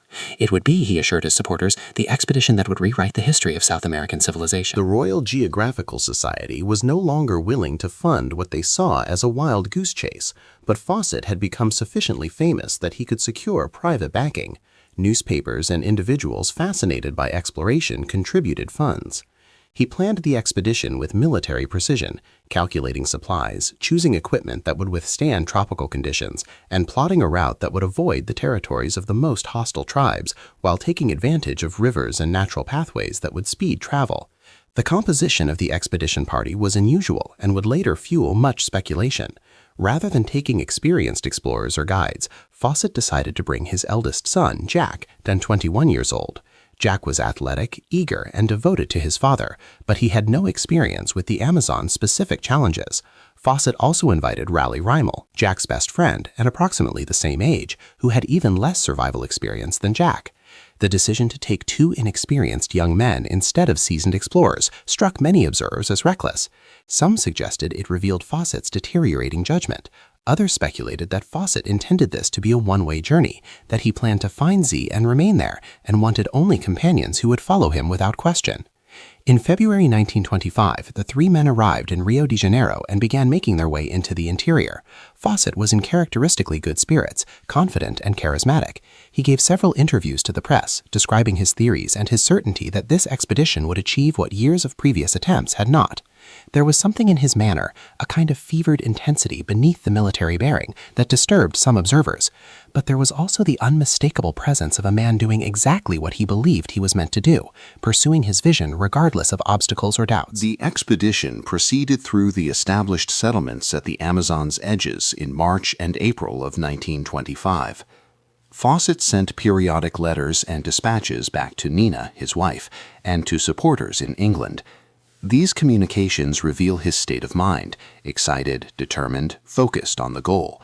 He wrote about the difficulties, the heat, the insects, the challenging terrain, but in a matter-of-fact tone, suggesting these were expected inconveniences rather than serious obstacles. He described Jack and Raleigh as holding up well, learning quickly, and sharing his enthusiasm for the adventure. There is no hint in these letters of foreboding or doubt. If anything, Fawcett seemed increasingly certain that they were on the right path, getting warmer, approaching something significant. On May 29, 1925, Fawcett sent his final communication from a location he called Dead Horse Camp, so named because one of their pack animals had died there. The camp was located somewhere in the region of the Upper Xingu, at the edge of the area inhabited by the Kalapalo tribe. The letter was characteristically optimistic. Fawcett wrote that they were about to enter unexplored territory, that he expected to be out of contact for several months, and that Nina should not worry if she heard nothing. He described the surrounding landscape as beautiful and promising. He mentioned that indigenous people had given them directions. There was a sense of standing at a threshold, about to pass through into the unknown. And then, silence. Weeks turned into months with no further word. At first, this caused no alarm. Fawcett had been explicit that they would be out of contact during the jungle portion of the journey. Nina Fawcett maintained calm confidence, telling reporters that her husband knew the Amazon better than anyone and would certainly return when his work was complete. But as months stretched into a year, worry began to spread. Fawcett had provisioned for several months, but not indefinitely. Even accounting for hunting and living off the land, there were limits to how long three men could survive in the deep jungle. And Fawcett had promised to send word once he reached certain waypoints on his return journey. Those messages never came. By 1926, the silence had become ominous. The Royal Geographical Society organized inquiries through missionaries and indigenous contacts in the region. The Brazilian government was approached to conduct searches. But the area where Fawcett had disappeared was immense. Hundreds of thousands of square miles of dense jungle, much of it completely unmapped, inhabited by tribes who had limited contact with outsiders and no particular reason to cooperate with search parties. Early search attempts produced nothing but frustration and contradictory rumors. Some indigenous people reported seeing 3 white men. Others insisted no strangers had passed through their territories. Some stories placed the expedition far from their intended route. Others suggested they had reached their destination and then vanished. The lack of concrete information created a vacuum that speculation rushed to fill. The first theories were straightforward. The expedition had fallen victim to disease, accident, animal attack, or hostile indigenous people. The Amazon offered countless ways to die, and even experienced explorers succumbed regularly. Perhaps Fawcett's luck had simply run out. Perhaps the inclusion of 2 inexperienced young men had slowed the expedition at a critical moment. Perhaps they had been caught by the rainy season, trapped by flooded rivers, and died of fever or starvation in some nameless location where their bones would slowly dissolve into the jungle floor. But as the years passed and no bodies or definitive evidence emerged, alternative theories proliferated. Some claimed that Fawcett had been captured by indigenous tribes and was being held prisoner or had been enslaved. Others suggested he had gone native, that he had found an indigenous community, been accepted, and chosen to remain there, abandoning his former life. This theory had romantic appeal and was supported by occasional reports from missionaries or traders who heard third-hand stories about white men living with remote tribes. Had Fawcett have found his lost city and decided to stay? Could he have achieved his life's goal and simply chosen not to return to a civilization that had doubted him? The most elaborate theories suggested that C was real, that Fawcett had found it, and that he had been either killed by its guardians or accepted into a hidden civilization that had survived in total isolation. These stories transformed Fawcett's quest from a tragic probable death into a romantic mystery. They appealed to the same impulse that created legends of Shangri-La and El Dorado, the desire to believe that somewhere, hidden from modern civilization, ancient wisdom and lost worlds still existed. Fawcett became every man's projection of escape from the increasingly mechanized, rationalized modern world. If he could disappear into the jungle and find something marvelous, perhaps the magic hadn't entirely drained from the world. Over the following decades, numerous expeditions attempted to solve the mystery. Some were serious archaeological and anthropological efforts, others were publicity stunts or the ventures of adventurers seeking their own fame. The results were consistently inconclusive and often tragic. Several of these search expeditions ended in disaster, with searchers themselves dying or barely escaping. The Amazon seemed determined to keep its secrets. Indigenous tribes occasionally produced artifacts they claimed came from Fawcett's expedition: a brass compass, a metal trunk, items that might or might not have been genuine.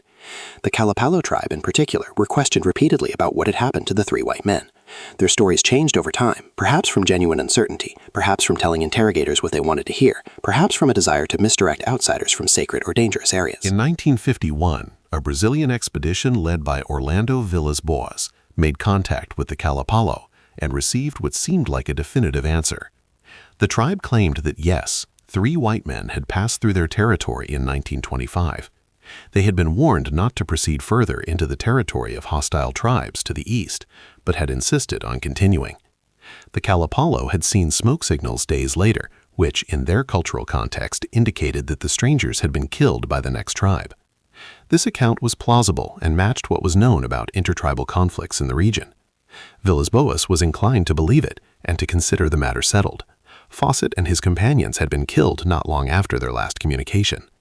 But even this apparently definitive account did not end the speculation. The Kalapalo story had elements that didn't quite fit. Why had the signals indicated killing when the tribe could have been more specific? Why did other tribes in the area have different stories? And intriguingly, in 1951, the Kalapalo produced human bones they claimed were Fawcett's remains, recovered from the territory where he supposedly died. Analysis of these bones, however, was inconclusive, and later testing suggested they were not from a person of European ancestry. Were the Kalapalo simply mistaken? Were they providing bones from some other deceased person in an attempt to give closure? Or was there a more complex truth involving multiple expeditions, confused identities, and events too tangled to unravel decades after they occurred? Fawcett's family, particularly his surviving son Brian, refused to accept that his father had died.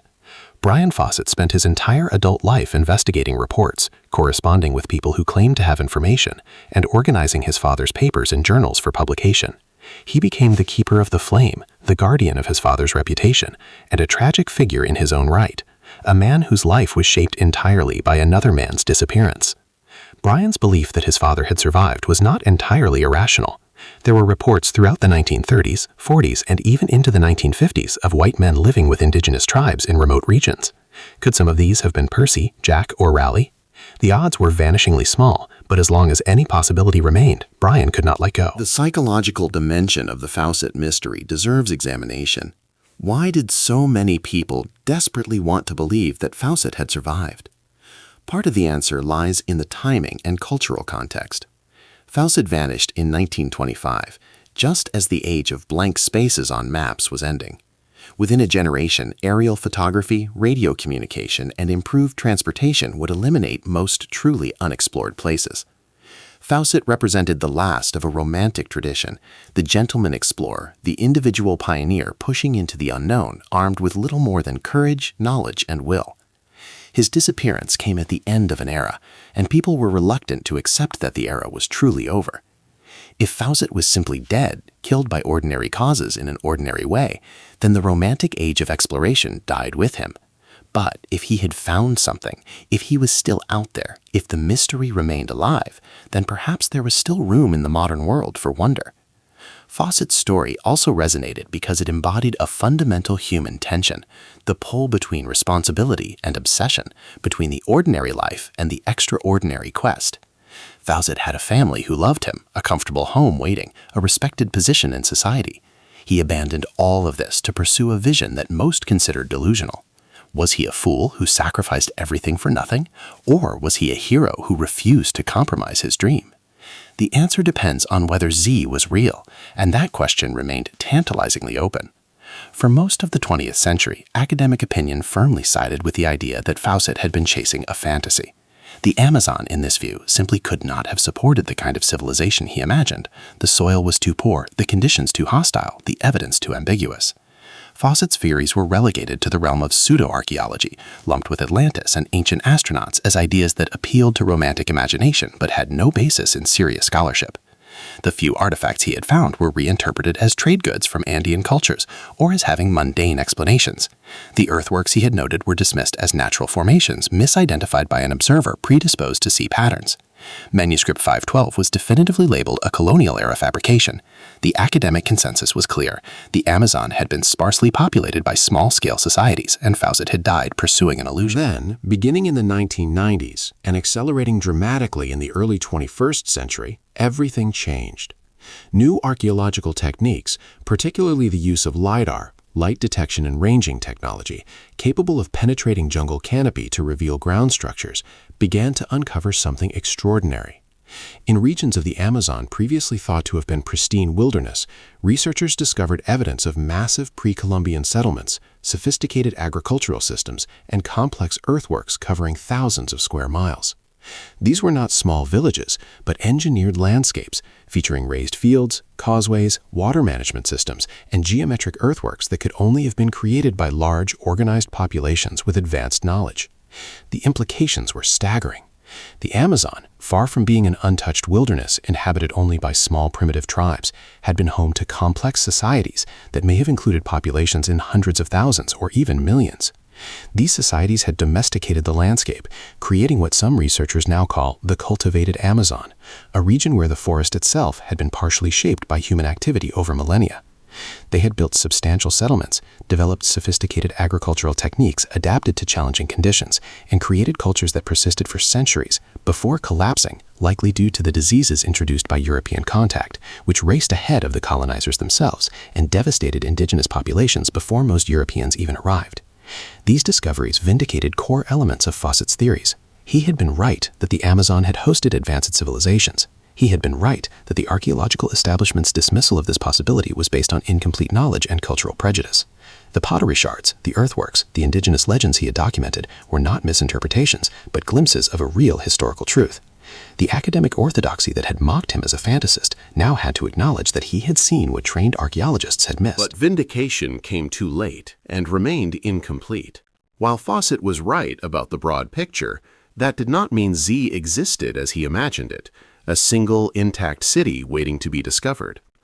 The pre-Columbian Amazon settlements revealed by modern archaeology were sophisticated, but built of materials that the jungle consumed rapidly: wood, thatch, and earth rather than stone. There were no vast stone temples or paved plazas like those described in manuscript 512. The cities were spread-out complexes rather than concentrated urban centers. By the time Fawcett was searching, these settlements had been abandoned for centuries, their populations destroyed by disease, their structures largely reclaimed by forest. He might have walked directly through the remains of major settlements without recognizing them as such, expecting stone ruins but finding only suspicious patterns in the landscape. Modern researchers have attempted to retrace Fawcett's likely route using his letters, maps, and journal entries. The region where he disappeared has been far more thoroughly explored and documented. Indigenous tribes who were isolated in 1925 have been contacted and studied. Yet no trace of the 1925 expedition has been definitively confirmed. No campsite, no equipment, no unmarked graves that can be conclusively linked to Fawcett, Jack, and Raleigh have been found. The jungle, it seems, truly did swallow them completely. The most likely scenario remains that they died relatively soon after their last communication, probably from disease or in a conflict with a hostile tribe, and that their remains were either consumed by the jungle's rapid decomposition processes or lie at a location too remote to have been searched adequately. Yet the mystery persists. As recently as the 1990s, indigenous peoples in remote areas have mentioned stories passed down about white men who came long ago. Archaeologists working in the upper Xingu region have occasionally found items, a rusted tool, a fragment of manufactured material, that could date from the 1920s, but might equally be from later expeditions or traders. Each such discovery revives speculation. The Fawcett family and enthusiasts continue to investigate. The definitive proof remains elusive. The impact of Fawcett's story extends far beyond archaeology and exploration history. He became a template for adventure fiction, most famously influencing the character of Indiana Jones. The image of the obsessed explorer seeking a lost civilization in hostile territory has become an archetype, appearing in countless novels, films, and games. But Fawcett was no action hero. His story is not one of triumph, but of obsessions caused. He sacrificed his family's well-being, led his own son to probable death, and died himself, having never achieved the recognition he sought. His wife Nina waited for him for years, never remarrying, never fully accepting his death. Brian spent his life in his father's shadow. The quest for Z destroyed or damaged everyone it touched. Yet there remains something compelling about Fawcett's absolute conviction. In an age increasingly characterized by cynicism and pragmatism, his willingness to risk everything for a vision exercises a powerful attraction.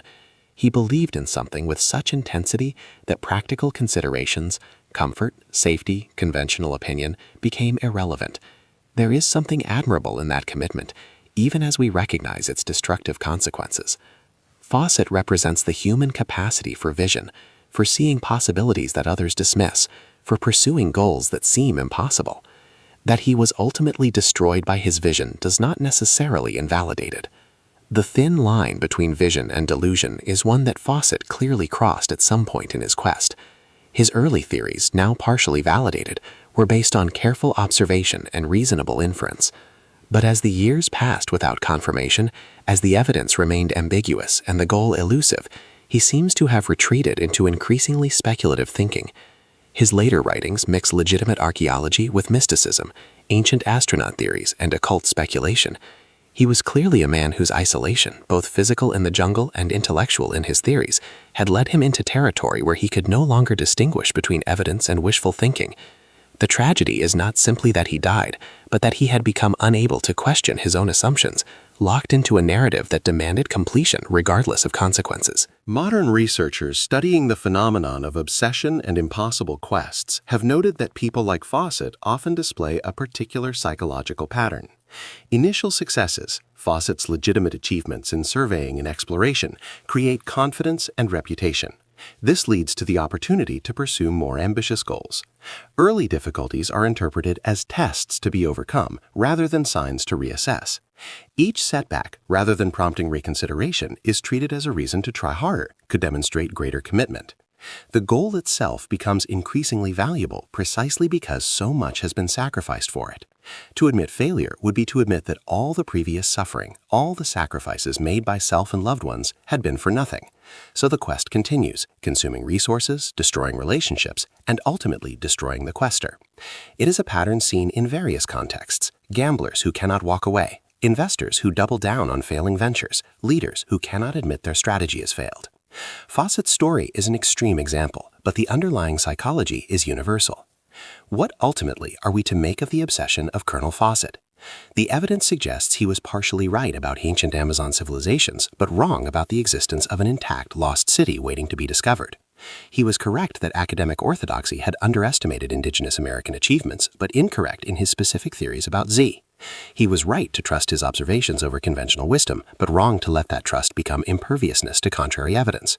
He was admirable in his dedication and courage, but tragic in his inability to recognize when dedication became destructiveness. The final irony is that Fawcett's disappearance may have done more to advance interest in pre-Columbian Amazon civilizations than his survival and return would have accomplished. Had he come back with photographs of modest earthworks and pottery shards, the result would likely have been a footnote in exploration history. Instead, his vanishing created a mystery that kept people interested, that funded subsequent expeditions and research, that ensured the Amazon's archaeological secrets would eventually be investigated thoroughly. The modern discoveries that vindicate his theories came about partly because people were still looking for answers to what happened to Percy Fawcett. His death served his cause better than his life might have. Today, researchers continue to study the complex pre-Columbian societies of the Amazon, revealing an increasingly sophisticated picture of indigenous civilization. The lost cities are being found, though not in the form Fawcett imagined. The jungle is slowly yielding its secrets to satellite imagery, LiDAR, and methodical archaeological work. We now know that the Amazon was not a pristine wilderness, but a landscape shaped by millennia of human activity, home to societies that rose and fell, leaving only subtle traces. Fawcett's vision of an advanced civilization was not madness, but premature insight. Yet the man himself remains lost. Somewhere in the vastness of the Mato Grosso, in an unmarked location that may never be found, Percy Fawcett met his end. Whether it came quickly or slowly, violently or through disease, alone or with his companions, we will likely never know with certainty. The jungle keeps its secrets well. His bones have long since returned to the soil. The Z he sought may have been beneath his feet without his recognizing it, or may never have existed as he imagined. The final message from Dead Horse Camp remains his epitaph, a man standing at a threshold, confident and optimistic, about to step through into mystery and never return.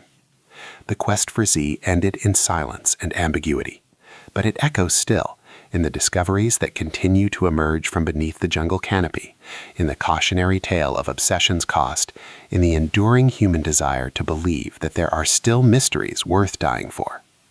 Percy Harrison Fawcett vanished, but he did not disappear. His ghost haunts every explorer who ventures into unknown territory, every researcher who questions conventional wisdom, every person who risks everything for a vision only they can see. Whether his obsession was noble or destructive, whether he was visionary or deluded, remains as ambiguous and unresolved as his fate. And perhaps that is fitting. Some mysteries are meant to remain mysteries, some questions answered only by silence, some journeys completed only by never returning. In 1927, a Frenchman claimed to have found one of Fawcett's expedition cases. In 1928, an indigenous tribe handed over a nameplate they said came from Fawcett's belongings, though how it reached them was unclear. In 1930, a Swiss trapper reported that Fawcett was being held captive by indigenous people and had gone native. In 1933, a theodolite marked with Fawcett's name was found, though its location didn't match any logical route he would have taken. In 1937, a missionary claimed to have met a white man living with a tribe who matched Fawcett's description but refused to leave. Each report triggered new expeditions. Several of these expeditions ended in disaster themselves. Members died of disease, disappeared, or returned with their own tragedies. The search for Fawcett became as deadly as Fawcett's original quest. The indigenous peoples of the region, when questioned, gave contradictory accounts that only deepened the mystery. Some tribes reported that the 3 white men had been killed soon after leaving Dead Horse Camp, either by disease, by animals, or by hostile communities protecting their territory from intruders. The Kalapalo people, through whose territory Fawcett had passed, reported that he had stayed with them briefly, been given food and directions, and continued eastward toward Kuhikugu territory. After that, silence. Other tribes told of white men living in remote villages, of a tall man matching Fawcett's description who had taken an indigenous wife and refused contact with the outside world. These stories kept hope alive. Perhaps Fawcett had found his city, or found something he valued more, and chosen to remain. Perhaps he had tired of civilization and embraced a simpler life. Or perhaps he had simply realized that returning would mean admitting that Z's been a delusion, and staying was preferable to that humiliation. The most disturbing reports suggested darker ends: ritual killing, consumption by jaguar, death from snakebite, malaria, starvation, or the dozen other ways the jungle kills those who underestimate it. In 1951, one of the most controversial pieces of evidence emerged. The Kalapalo chief reportedly confessed that his predecessor had ordered Fawcett killed in 1925, fearing that the white men would bring disease and exploitation to their territory, fears that history suggests were entirely justified. The chief produced what he claimed were Fawcett's bones, which were sent to London for analysis. The bones proved to be those of someone who had died too recently to be Fawcett and were of the wrong age and morphology. The confession was recanted, though whether it had been false to begin with or the recantation was coerced remains unclear. Nina Fawcett, sustained by hope and determination that matched her husband's, refused to believe he was dead until her own death in 1954 at the age of 85. She maintained that he had found Z and would return when his work was complete. This faith, admirable or tragic depending on perspective, sustained her through decades of uncertainty. The couple's second son, Brian Fawcett, inherited his mother's conviction and his father's obsession. He spent much of his life investigating his father's disappearance, publishing his father's journals and accounts, mounting his own searches, and piecing together the puzzle that had no solution. Brian became the keeper of the flame, the guardian of his father's reputation, insisting that Percy Fawcett had been a visionary, unfairly dismissed by smaller minds. In his editing of his father's journals, Brian may have embellished some accounts, added drama where there was uncertainty, and selectively presented evidence that supported heroic narratives over harder truths. The psychological question that haunts the Fawcett mystery is why so many people wanted to believe he had survived, that he was still out there living in his lost city. Part of this was simple escapism, the romance of rejecting civilization for adventure. Part was the understandable human discomfort with unsolved mysteries. We want closure, and Fawcett's disappearance offered none. But there was something deeper. Fawcett represented a certain type of masculine ideal that was already vanishing in 1925 and was extinct by the 1950s when most of the search expeditions occurred. He was the gentleman explorer, the independent adventurer, the man who operated beyond the bounds of bureaucracy and convention, who trusted his own judgment above institutional authority. In an increasingly organized, rationalized world, Fawcett represented freedom. To accept that he had simply died, probably stupidly, probably of something prosaic like dysentery or infection, was to accept that such freedom was illusory, that the wild places would always win, that individual will was no match for environmental reality. Much better to believe he had found his city or chosen his fate, that his story had meaning rather than being a cautionary tale about obsession. Then, decades after Fawcett's disappearance, archaeology began to suggest he had not been entirely wrong. In the 1990s and 2000s, researchers using satellite imagery and LiDAR technology started to reveal what had been hidden beneath the jungle canopy. Massive earthworks arranged in geometric patterns that could only have been created by large, organized populations. The Beni region of Bolivia showed networks of causeways, moats, and platforms covering thousands of square miles. In the Brazilian Amazon, similar structures emerged from the data. Circular, square, and hexagonal earthworks, roads connecting settlements, evidence of landscape modification at a scale that required significant population and sophisticated planning. Archaeological excavations confirmed what the technology suggested. The Amazon had indeed supported large, complex societies. The Terra Preta, Anthropogenic dart soil, created by sustained habitation and agricultural practice, indicated continuous occupation and land management. These were not simple villages, but proto-urban centers, some supporting populations in the tens of thousands. The Kuhigugu settlement in the Xingu region, systematically excavated since the 1990s, showed a hierarchical society with craft specialization, trade networks, and monumental architecture. These discoveries did not vindicate Fawcett's specific claims. No one found his Z, no Atlantean metropolis with silver streets emerged from the data, but they confirmed his core insight that the Amazon had been home to sophisticated civilizations that European colonialism and diseases had destroyed so thoroughly that their existence was forgotten.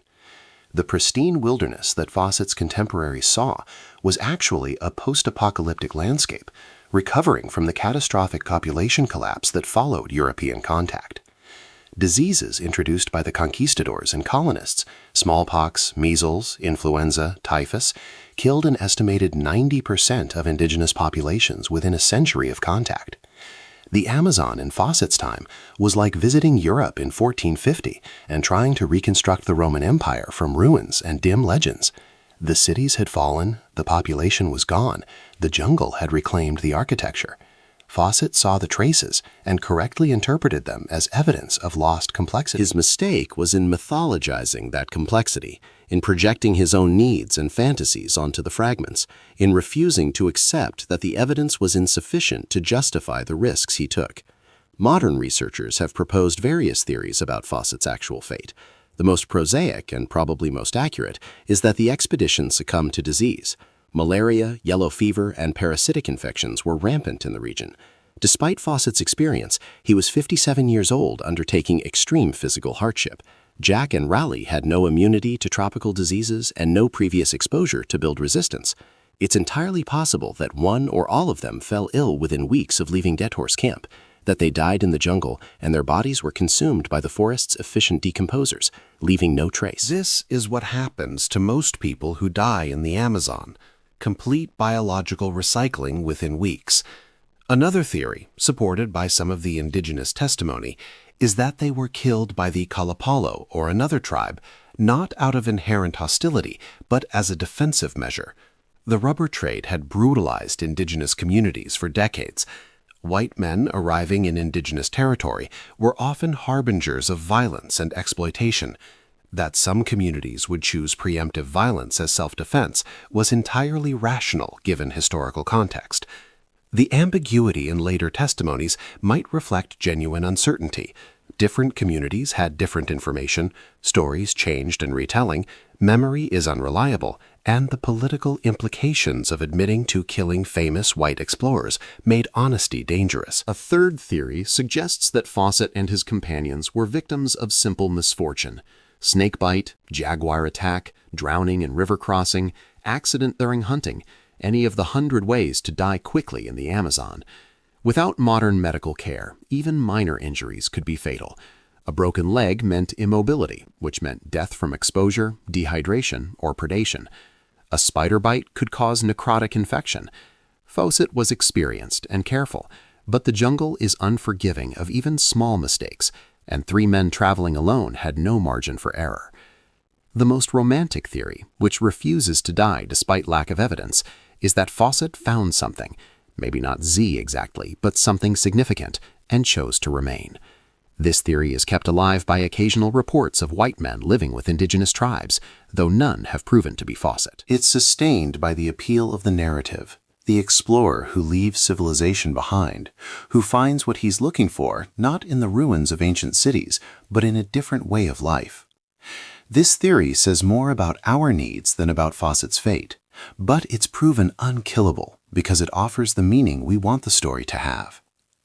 What we can say with certainty is that Percy Fawcett, Jack Fawcett, and Raleigh Rymel entered the Amazon in 1925 and never emerged.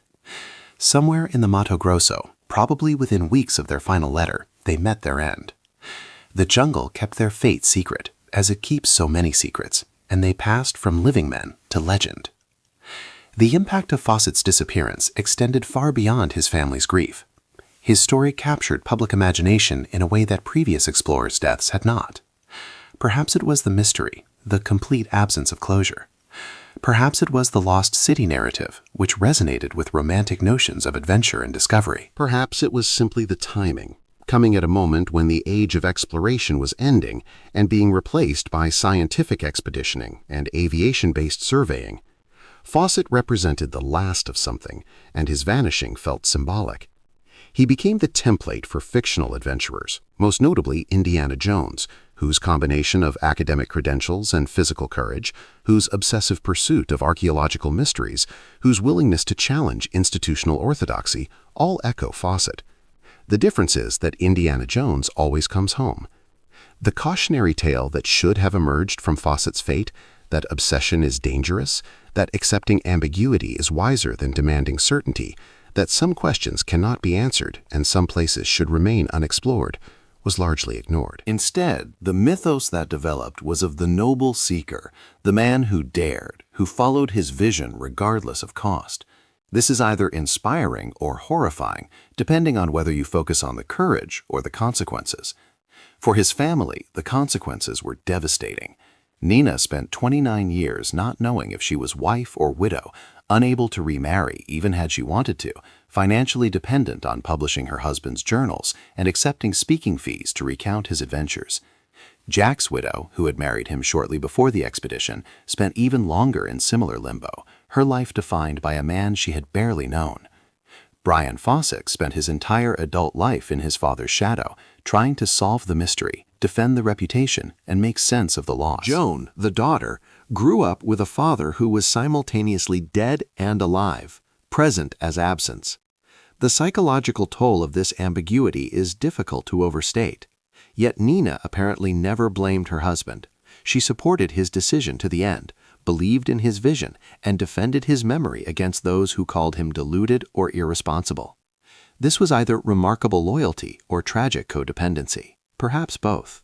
The fact that she encouraged Jack to accompany his father, knowing the dangers, suggests either supreme confidence in Percy's abilities or a family culture where the quest was valued above safety. Either way, she paid the price of that choice for the rest of her life. The story of Percy Fawcett raises uncomfortable questions about when determination becomes obsession, when confidence becomes hubris, when pursuing knowledge becomes a narcissistic quest. Fawcett genuinely believed that finding Z would revolutionize understanding of human history, that the discovery would justify any risk. He may also have believed, on some level, that he was special, that the rules that constrained other explorers didn't apply to him, that his experience and will were sufficient protection. The jungle disabused him of this notion, if it had time to before he died. There's also the question of moral responsibility. Fawcett was an adult making choices about his own life, but he brought his son and his son's friend, young men who idolized him and trusted his judgment. Did he owe them more caution, more realistic assessment of risk? Would Jack and Raleigh have gone into the Amazon with anyone else, or were they there because Percy Fawcett told them it would be safe? Parents always shape their children's worldviews, but Fawcett shaped Jack's to include the conviction that finding Z was worth dying for. When the outcome is disaster, how do we judge that influence? The modern discoveries of Amazonian complexity offer a strange coda to Fawcett's story. He was right about the essential thing. Sophisticated civilizations had existed in the Amazon. They had been forgotten, and their rediscovery would change historical understanding. The cities revealed by archaeology and LiDAR don't match his specific descriptions of Z. They're more impressive in their social organization and landscape modification than in monumental architecture. But they confirm that his contemporaries were wrong to dismiss Amazonian societies as simple. If Fawcett had lived another 70 years, he would have seen his core thesis validated, even as his specific claims remained unproven. Whether this vindication would have satisfied him, or whether it would have felt insufficient because his Z remained unfound, we cannot know. The question of whether Fawcett was visionary or delusional is perhaps best answered both. He saw something real that others missed, but he saw it through a distorting lens of mysticism and obsession that prevented him from assessing it clearly. He had genuine insights corrupted by Atlantean nonsense, accurate observations mixed with wishful thinking, justified confidence mixed with fatal hubris. He was right enough to make his quest seem rational, and wrong enough to make it deadly. This combination made him dangerous to himself and those who trusted him. If he had been completely wrong, he might have given up. Because he was partially right, he persisted beyond the point of reason. In the taxonomy of disappeared explorers, Fawcett occupies a unique position. He is not like Amelia Earhart, whose disappearance was sudden and mechanical, a question of navigation and fuel. He is not like the Franklin expedition, which left extensive evidence of its slow death and whose remains were eventually found. He is not like Michael Rockefeller, whose disappearance sparked specific accusations and theories. Fawcett disappeared completely, intentionally entering one of the least accessible regions on Earth, deliberately obscuring his exact route, vanishing into a landscape that erases human presence with ruthless efficiency. He created the perfect conditions for permanent mystery, and that mystery became his monument. The psychological phenomenon of the Fawcett cult deserves examination. Decades after his disappearance, people who had never met him, who had no connection to him, devoted themselves to solving the mystery. They mounted expeditions, wrote books, developed elaborate theories, and became emotionally invested in the narrative. Some identified with Fawcett's quest, seeing in him a reflection of their own unacknowledged yearnings for escape and adventure. Others were driven by the puzzle itself, unable to accept that some questions have no answers. Still others were attracted to the mythology, the romantic notion of the last great mystery, the blank space on the map that modernity had not yet filled with definitive knowledge. This continued fascination says something about human psychology's need for mystery in an increasingly demystified world. Fawcett represents what we've lost as we've mapped every inch of the planet, monitored it with satellites, and eliminated the blank spaces. He walked into terrain where no GPS could track him, where no cell tower could transmit his location, where disappearing completely was still possible. That such places existed less than a century ago seems almost incomprehensible now. That men could vanish so completely feels like a rebuke to our assumption that everything can be known, that all mysteries can be solved with sufficient technology and persistence. Fawcett reminds us that some secrets the world keeps. In popular culture, Fawcett has been portrayed variously as hero, fool, genius, madman, visionary, and cautionary tale.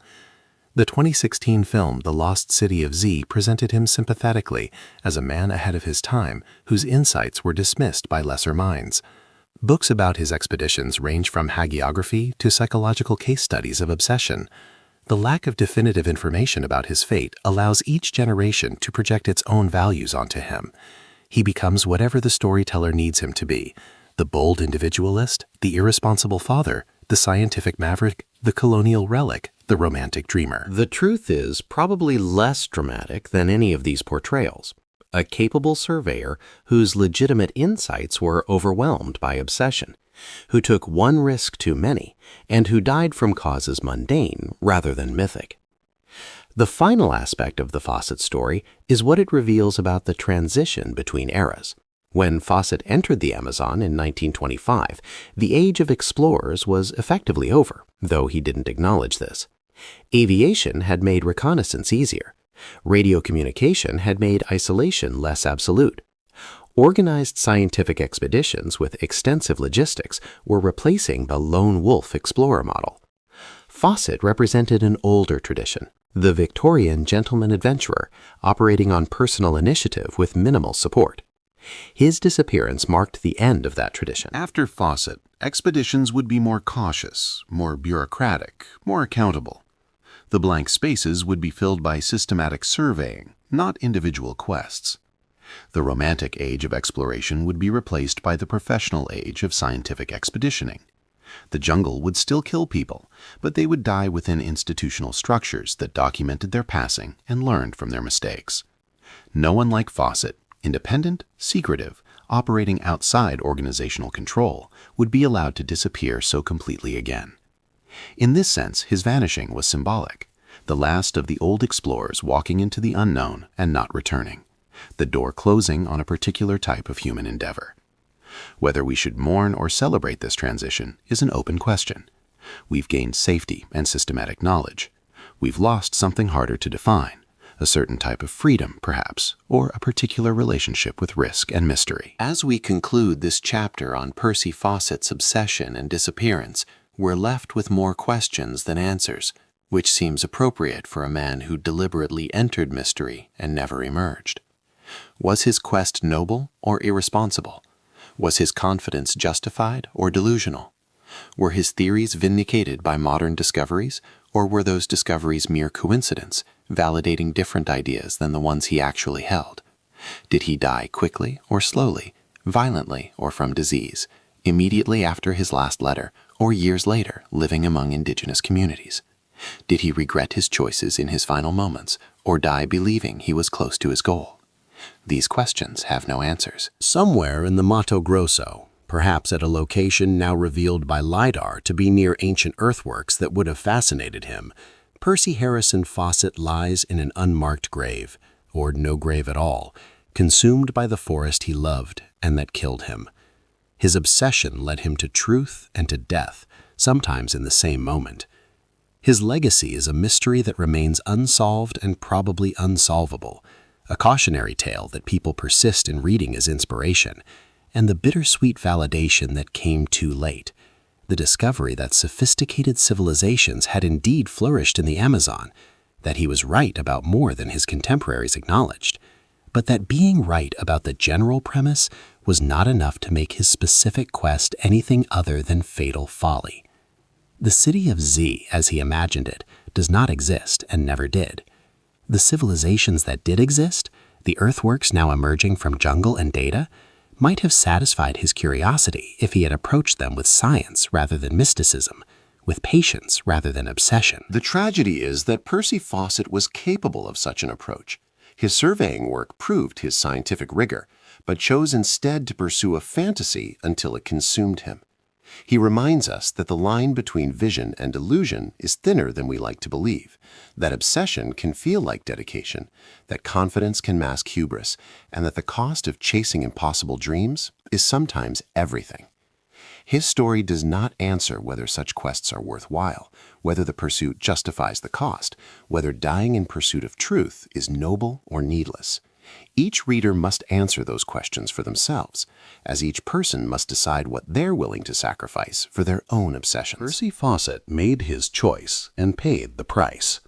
The jungle swallowed him completely, and the silence that followed has been more eloquent than any words. Chapter 3. Swallowed by the Outback. Ludwig Leichhardt's Final Journey. The news spread through Sydney like wildfire in the dry Australian summer of 1846. Ludwig Leichhardt, the Prussian naturalist presumed dead for over a year, had emerged from the wilderness. The man who had departed on what was considered a suicide mission to cross the continent from Brisbane to Port Essington had returned, skeletal and weathered, but alive, triumphant, and carrying journals filled with scientific observations that would transform European understanding of the Australian interior. The celebration was instantaneous and overwhelming. Here was a man who had walked into the unknown and returned to tell the tale, who had survived encounters with potentially hostile Aboriginal tribes, navigated uncharted rivers, crossed deserts where no European had ventured, and emerged with detailed botanical specimens, geological samples, and meteorological records that bore the hallmark of genuine scientific genius. Leichhardt had become, in that moment of miraculous return, the embodiment of European ambition to comprehend and ultimately master the ancient continent that had resisted understanding for so long. The Royal Geographical Society in London received his reports with acclaim.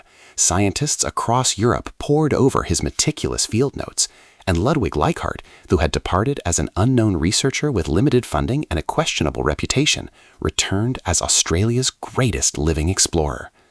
But this triumph, this adulation, this sudden transformation from presumed corpse to celebrated hero would plant within him the seeds of a far more ambitious and ultimately fatal venture. The success of the first journey made the second inevitable, and the second journey would swallow him whole, leaving behind one of history's most enduring mysteries. Friedrich Wilhelm Ludwig Leichhardt was born on October 23, 1813, in the Prussian town of Zabrod, now part of modern Poland. The son of a peat inspector, young Ludwig displayed from his earliest years an insatiable curiosity about the natural world. He collected insects with obsessive dedication, pressed flowers into carefully labeled albums, sketched geological formations with remarkable precision, and filled notebooks with observations about animal behavior that demonstrated an analytical mind of considerable power. His formal education was irregular, complicated by financial constraints and a persistent reluctance to commit to any conventional career path. He studied philosophy, languages, and natural sciences at universities in Berlin and Göttingen, but never completed a formal degree.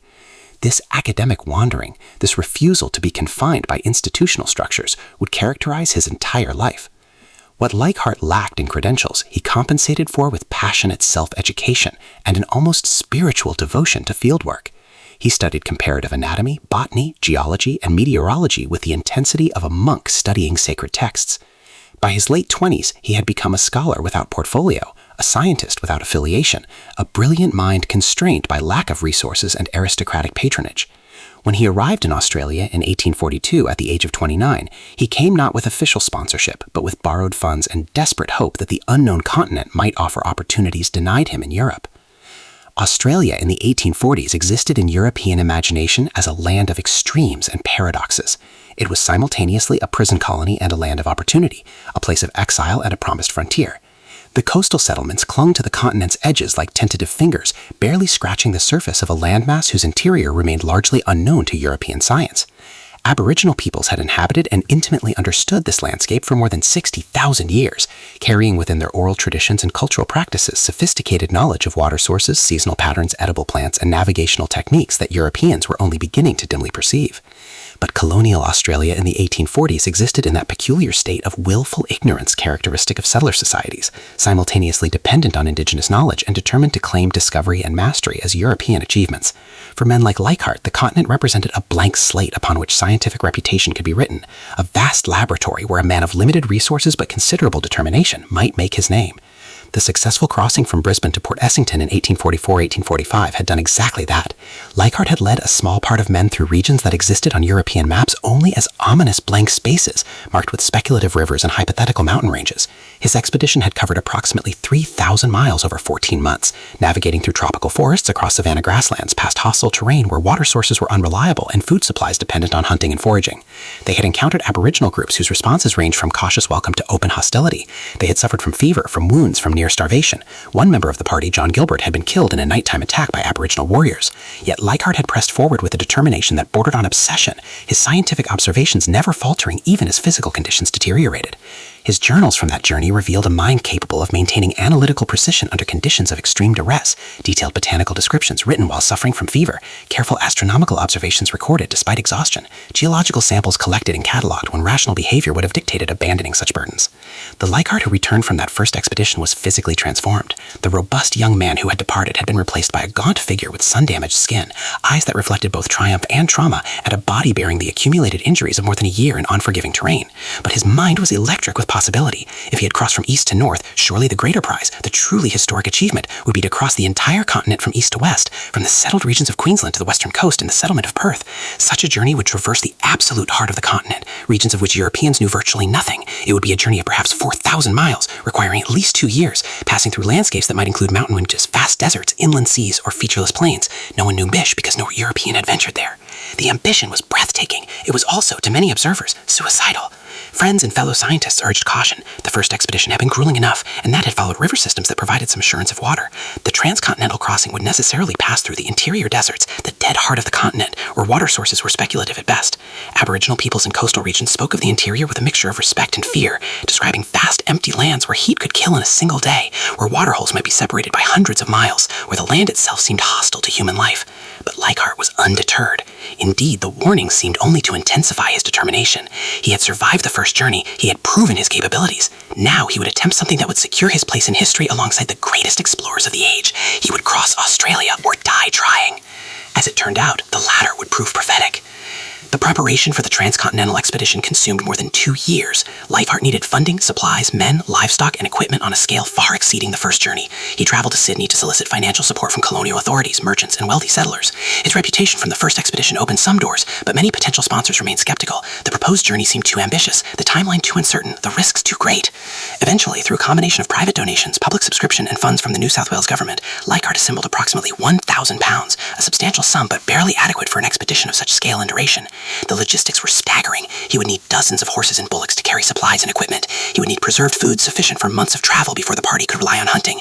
He would need scientific instruments, weapons, ammunition, tools for repairing equipment, medical supplies, pens, cooking equipment, spare clothing, and thousands of other items necessary to sustain 7 men in absolute isolation for years. The selection of the party members was equally critical. Leichhardt needed men with diverse skills, capable bushmen who could track and hunt, practical men who could repair equipment and manage livestock, and men with enough education to assist with observations and record keeping. But more than skills, he needed men with psychological resilience, men who could endure months or years of isolation, men who could maintain discipline and cooperation under conditions of extreme stress. The men he ultimately selected were a mixed group. There was Adolf Klassen, a fellow German and experienced bushman who had accompanied Leichhardt on portions of the first expedition. There was Arthur Henting, another German settler with practical farming skills. There was Roger Kelly, an Irishman known for his capabilities with horses and livestock. There was William Phillips, a former convict seeking redemption through service on the expedition. There was Donald Stewart, a young maker eager for adventure and scientific discovery. And there were 2 Aboriginal guides, whose names were recorded in expedition records simply as Wamai and Billy, men whose intimate knowledge of the land would prove essential in the early stages of the journey, but whose presence in historical records remains frustratingly minimal, their perspectives lost to the documentary impulse that privileged European voices. The expedition assembled at the Darling Downs, a region of pastoral settlement west of Brisbane, in the late summer of 1848. The supplies and livestock gathered there represented an impressive logistical achievement. 50 horses and 20 bullocks, all carefully selected for stamina and temperament, 2 tons of flour, 600 weight of sugar, 300 weight of tea, quantities of salt, rice, preserved meat, and dried goods, scientific instruments including compasses, sextants for astronomical observation, thermometers, barometers, botanical pressives, specimen containers, and journals for recording observations, weapons including rifles, pistols, and substantial ammunition stores, tools for equipment repair, medical supplies, tents made from heavy canvas, cooking equipment, spare horseshoes or pump, chains, and thousands of other items deemed essential for survival in unknown territory.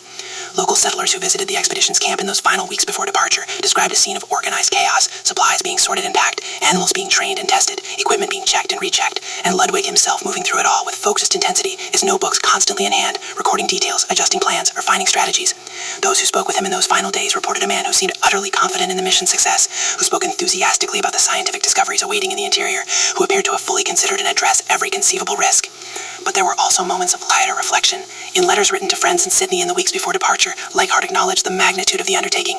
He wrote to William MacArthur, one of his patrons, that he was aware the journey might prove fatal, but that the potential contributions to geographical and scientific knowledge justified the risks. He wrote to his brother in Prussia that if he did not return, his journals and specimens should be delivered to scientific institutions where they might advance human understanding. These letters, composed in the flickering lights campfires under the vast Australian sky, reveal a man who understood he was gambling with his life, but who considered the wager worthwhile. They reveal, too, a certain acceptance of mortality that characterized many 19th century explorers, a philosophical resignation that meaningful achievement might require ultimate sacrifice. On March 3, 1848, the expedition departed from the Darling Downs. Local settlers gathered to witness the departure, and several descriptions of that morning survive in letters and diaries. The procession of men, horses, and bullocks stretched impressively along the rough track leading westward into regions that gradually shaded from settled pastoral land into unexplored wilderness. Leichhardt rode at the head of the column, his weathered face partially shadowed by a wide-brimmed hat, his posture erect with determination. The animals moved with the uneven rhythm of creatures not yet fully accustomed to their burdens, and drovers shouted instructions and encouragement. Children from nearby stations ran alongside for the first mile or so, exciting by the spectacle, before falling back as their parents called them home. Women waved from verandas, that whether in encouragement or farewell to men they would never see again, none could flown. The last settlers to speak with Ludwig that morning reported that he was in excellent spirits, full of confidence, eager to reach the unknown territories that had so long occupied his imagination. He spoke enthusiastically about the specimens he expected to collect, the geographical features he opened to map, the contributions to scientific knowledge that would result from the journey. There was no premonition of disaster, no moment of dramatic foregoing, just a capable, experienced explorer setting out on an ambitious... Months passed with no further word. Those who knew Leichhardt and understood the scope of his planned journey were not immediately concerned. The transcontinental crossing would necessarily take years, and there were no opportunities for communication once the expedition moved beyond the frontier of settlement. It was expected that nothing would be heard from the party for at least 2 or 3 years, and perhaps longer if conditions proved difficult. Leichhardt's patrons and friends in Sydney followed his projected route on maps, imagining the expedition's progress through regions that existed cartographically only as blank spaces. They speculated about what landscapes the party might be encountering, what discoveries might be filling Leichhardt's journals, what specimens might be accumulating for eventual return to scientific institutions. Some imagined that Leichhardt might reach Perth on the western coast by late 1849 or early 1850, emerging from the interior with journals full of revolutionary geographical and scientific data.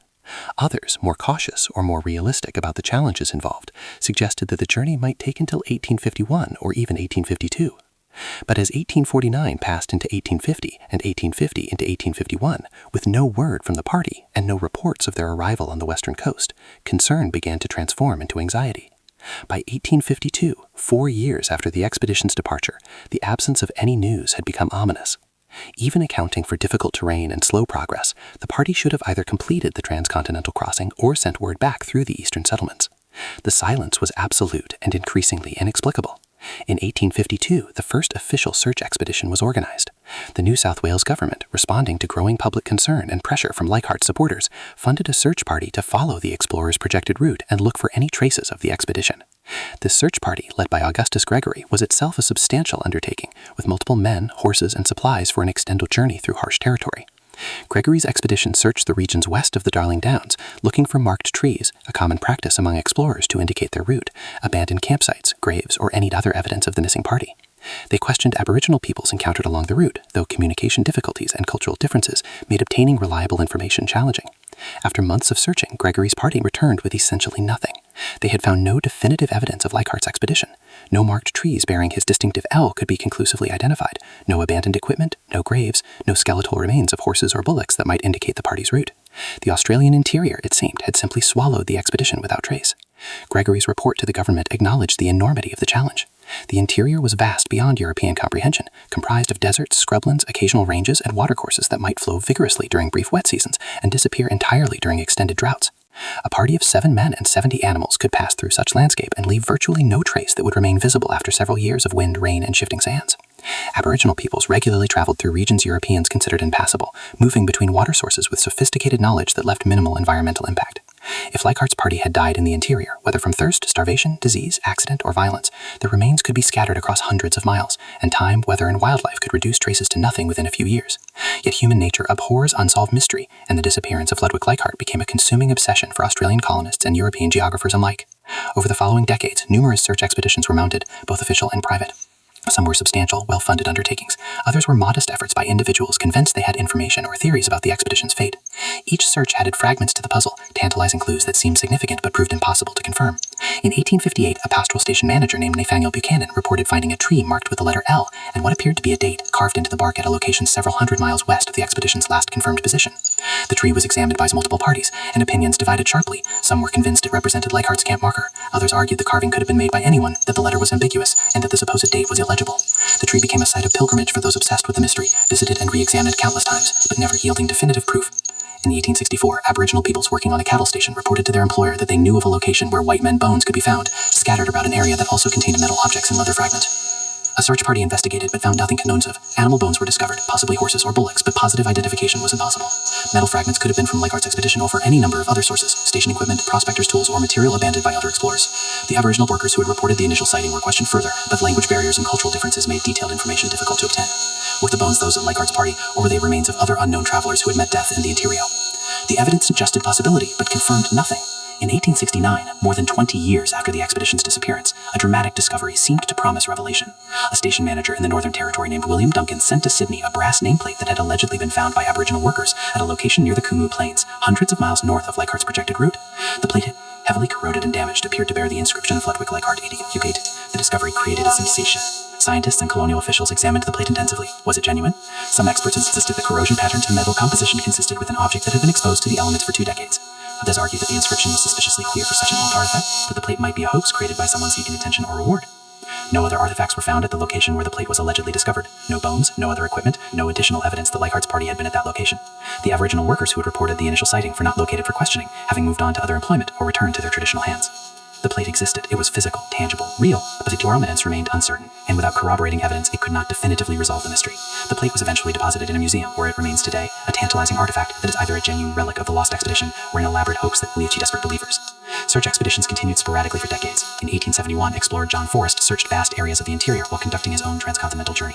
He questioned Aboriginal elders about stories of white men traveling through the countries, and several reported oral histories about a group of Europeans who have passed through particular areas many years before. The specific details were vague or contradictory. In 1896, explorer David Carnegie reported finding a marked tree during his own crossing of the interior, though the marking was so weathered that positive identification was impossible.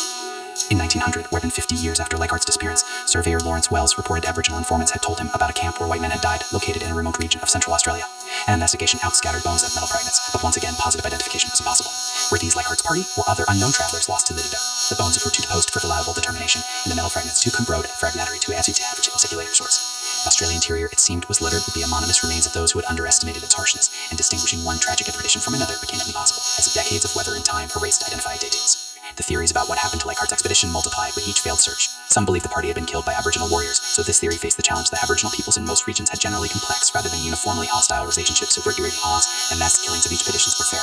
Another theory suggested the party had died of thirst during the desert, perhaps become disoriented and failing to locate crucial water sources. This seems plausible. Desert conditions could kill with brutal efficiency, and even experienced sportsmen could miss flight distances between water holes, especially regions where seasonal variations make water sources unpredictable. And that theory long resembled the party had been caught in a flash flood volcanic hair from Flake or Dry Creek Dam, a phenomenon that could sweep for men had and equipment that terrifying since violence. Flash floods in the Australian interior could be Cody for the summer hot time, but the power that's like massive complete of organic to using holes to that. After having about the 200 fire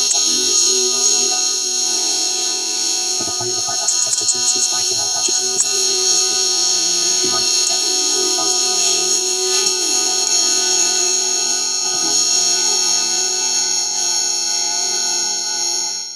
Modern search efforts have employed technologies unavailable to 19th century searchers. In the late 20th and early 21st centuries, amateur historians, professional archaeologists, and dedicated enthusiasts have organized systematic surveys of regions along Leichhardt's projected route. They have used metal detectors, ground-penetrating radar, aerial photography, satellite imagery, and computer modeling to identify potential locations where artifacts might be found. Some searchers have yielded interesting findings, old campsites, metal fragments, weathered markings on trees, but none has produced definitive Leichhardt's expedition. The challenge is the sheer scale of the search area. Leichhardt's route, as projected from his stated intentions in the known geography, could have varied across a zone hundreds of miles wide and thousands of miles long. Without knowing exactly where the body died, searchers face the prospect of examining millions of square miles of harsh terrain, much of it remote and difficult to access. Even with modern technology, the odds of finding small artifacts or skeletal remains scattered across such an area are vanishingly small. It is not that evidence doesn't exist somewhere in the interior, it almost certainly does, but locating it requires either extraordinary luck or resources far beyond what any individual or institution has been willing to commit. Aboriginal oral histories are another potential source of information, though one fraught with complexity. Various Aboriginal groups across Australia have maintained oral traditions about encounters with European explorers, stories passed down through generations that sometimes contain remarkably specific details about events that occurred more than a century ago. Some of these traditions make references to groups of white men traveling through the country, to camps where Europeans died, to objects taken or discovered. Researchers attempting to correlate these oral traditions with Leichhardt's possible route have encountered multiple challenges. First, many Aboriginal languages have been lost or severely diminished, making detailed communication difficult. Second, oral traditions are not simple historical records. They are narratives shaped by cultural context, spiritual meanings, and purposes that may not prioritize the kind of chronological, geographical specificity that Western historians seek. Third, there is a problematic history of how European authorities treated Aboriginal peoples and their knowledge. For generations, Aboriginal testimony was dismissed or devalued by colonial authorities. Even when Aboriginal peoples provided information to non-explorers or artifacts, their often recorded incompletely or filtered through European assumptions and prejudices. Building trust sufficient for Aboriginal elders to share detailed oral traditions with researchers requires sensitivity, time, and recognition that these traditions belong to Aboriginal communities and should be shared only if and how those communities choose. Some Aboriginal communities have shared traditions that might relate to Leichhardt's expedition, describing encounters with white men in certain regions during the relevant time period, but connecting these traditions definitively to Leichhardt's rather than other explorers or travelers remains problematic without corroborating physical evidence. The Leichhardt mystery has, over the decades, taken on a symbolic significance beyond the simple question of what happened to a particular expedition. In Australian cultural consciousness, Leichhardt represents something profound about the relationship between European settlers and the ancient continent they sought to claim. He represents ambition confronting vastness, confidence meeting humility, the colonizers' presumption that land could be mapped and mastered, and countering the reality that some places resist such domination. The Australian interior in this symbolic reading became not just a geographical space, but a kind of void that consumed those who entered with hubris, a landscape that demanded respect and punished presumption. Leichhardt's disappearance reminded Australians that despite technological advantage and supposed cultural superiority, Europeans remained vulnerable in the face of this ancient land. The desert cared nothing for scientific credentials, for reputations, for carefully prepared supply lists. It simply was vast, harsh, indifferent, and those who entered unprepared or unlucky simply ceased to be. In this reading, Leichhardt became a kind of cautionary tale about the limits of colonial ambition, a reminder that the land would not be easily conquered, that knowledge and mastery were illusions, that some mysteries would remain mysteries regardless of how desperately Europeans sought answers. This symbolic Leichhardt, the brilliant explorer swallowed by the emptiness, haunted the Australian imagination in ways that mere factual disappearance could not explain. Leichhardt's personal letters, preserved in museums and archives, reveal dimensions of his character that complicate simple narratives of hubris or ambition. Yes, he was driven, obsessively focused on achievement and recognition, but he was also reflective, philosophical, aware of mortality and the genuine possibility that exploration might end in death. In a letter to his brother Wilhelm, written shortly before the transcontinental expedition departed, Ludwig wrote with remarkable candor about the risks involved. He acknowledged that he might not return, that the journey could prove fatal, but he insisted that the potential contributions to scientific knowledge justified the personal risk. He wrote that a life spent in safe, conventional pursuits held no appeal for him, that he preferred a short life dedicated to meaningful discovery over a long life of comfortable mediocrity. He expressed a kind of philosophical acceptance of fate, a belief that if death came during the pursuit of knowledge, it would be a death with meaning. These letters reveal a complex individual, neither a reckless adventurer gambling irresponsibly, nor a cold scientific calculator indifferent to human cost, but rather a thoughtful person making what he considered a rational choice between competing values, safety versus achievement, comfort versus contribution, the known versus the unknown. His letters also reveal deep affection for his companions, concern for their welfare, and commitment to leadership that would maximize their chances of survival. Whatever his flaws, and contemporaries noted his sometimes difficult personality, his stubbornness, his occasional imperviousness to advice, he was not a simple martyr to vanity. The question of what precisely happened to Ludwig Leichhardt and his 6 companions will almost certainly never be definitively answered. Too much time has passed, too much evidence has been erased by weather and time, too much territory remains unsearched. The most probable scenarios involve some combination of environmental hazards, depletion of water sources, navigational error, depletion of supplies, illness, and gradual collapse of the expedition's capacity to function. The party likely did not die in a single catastrophic event, but rather through a process of deterioration that scattered the men across the landscape as some died earlier than others, as some perhaps attempted to seek help while others remained with failing animals and dwindling supplies.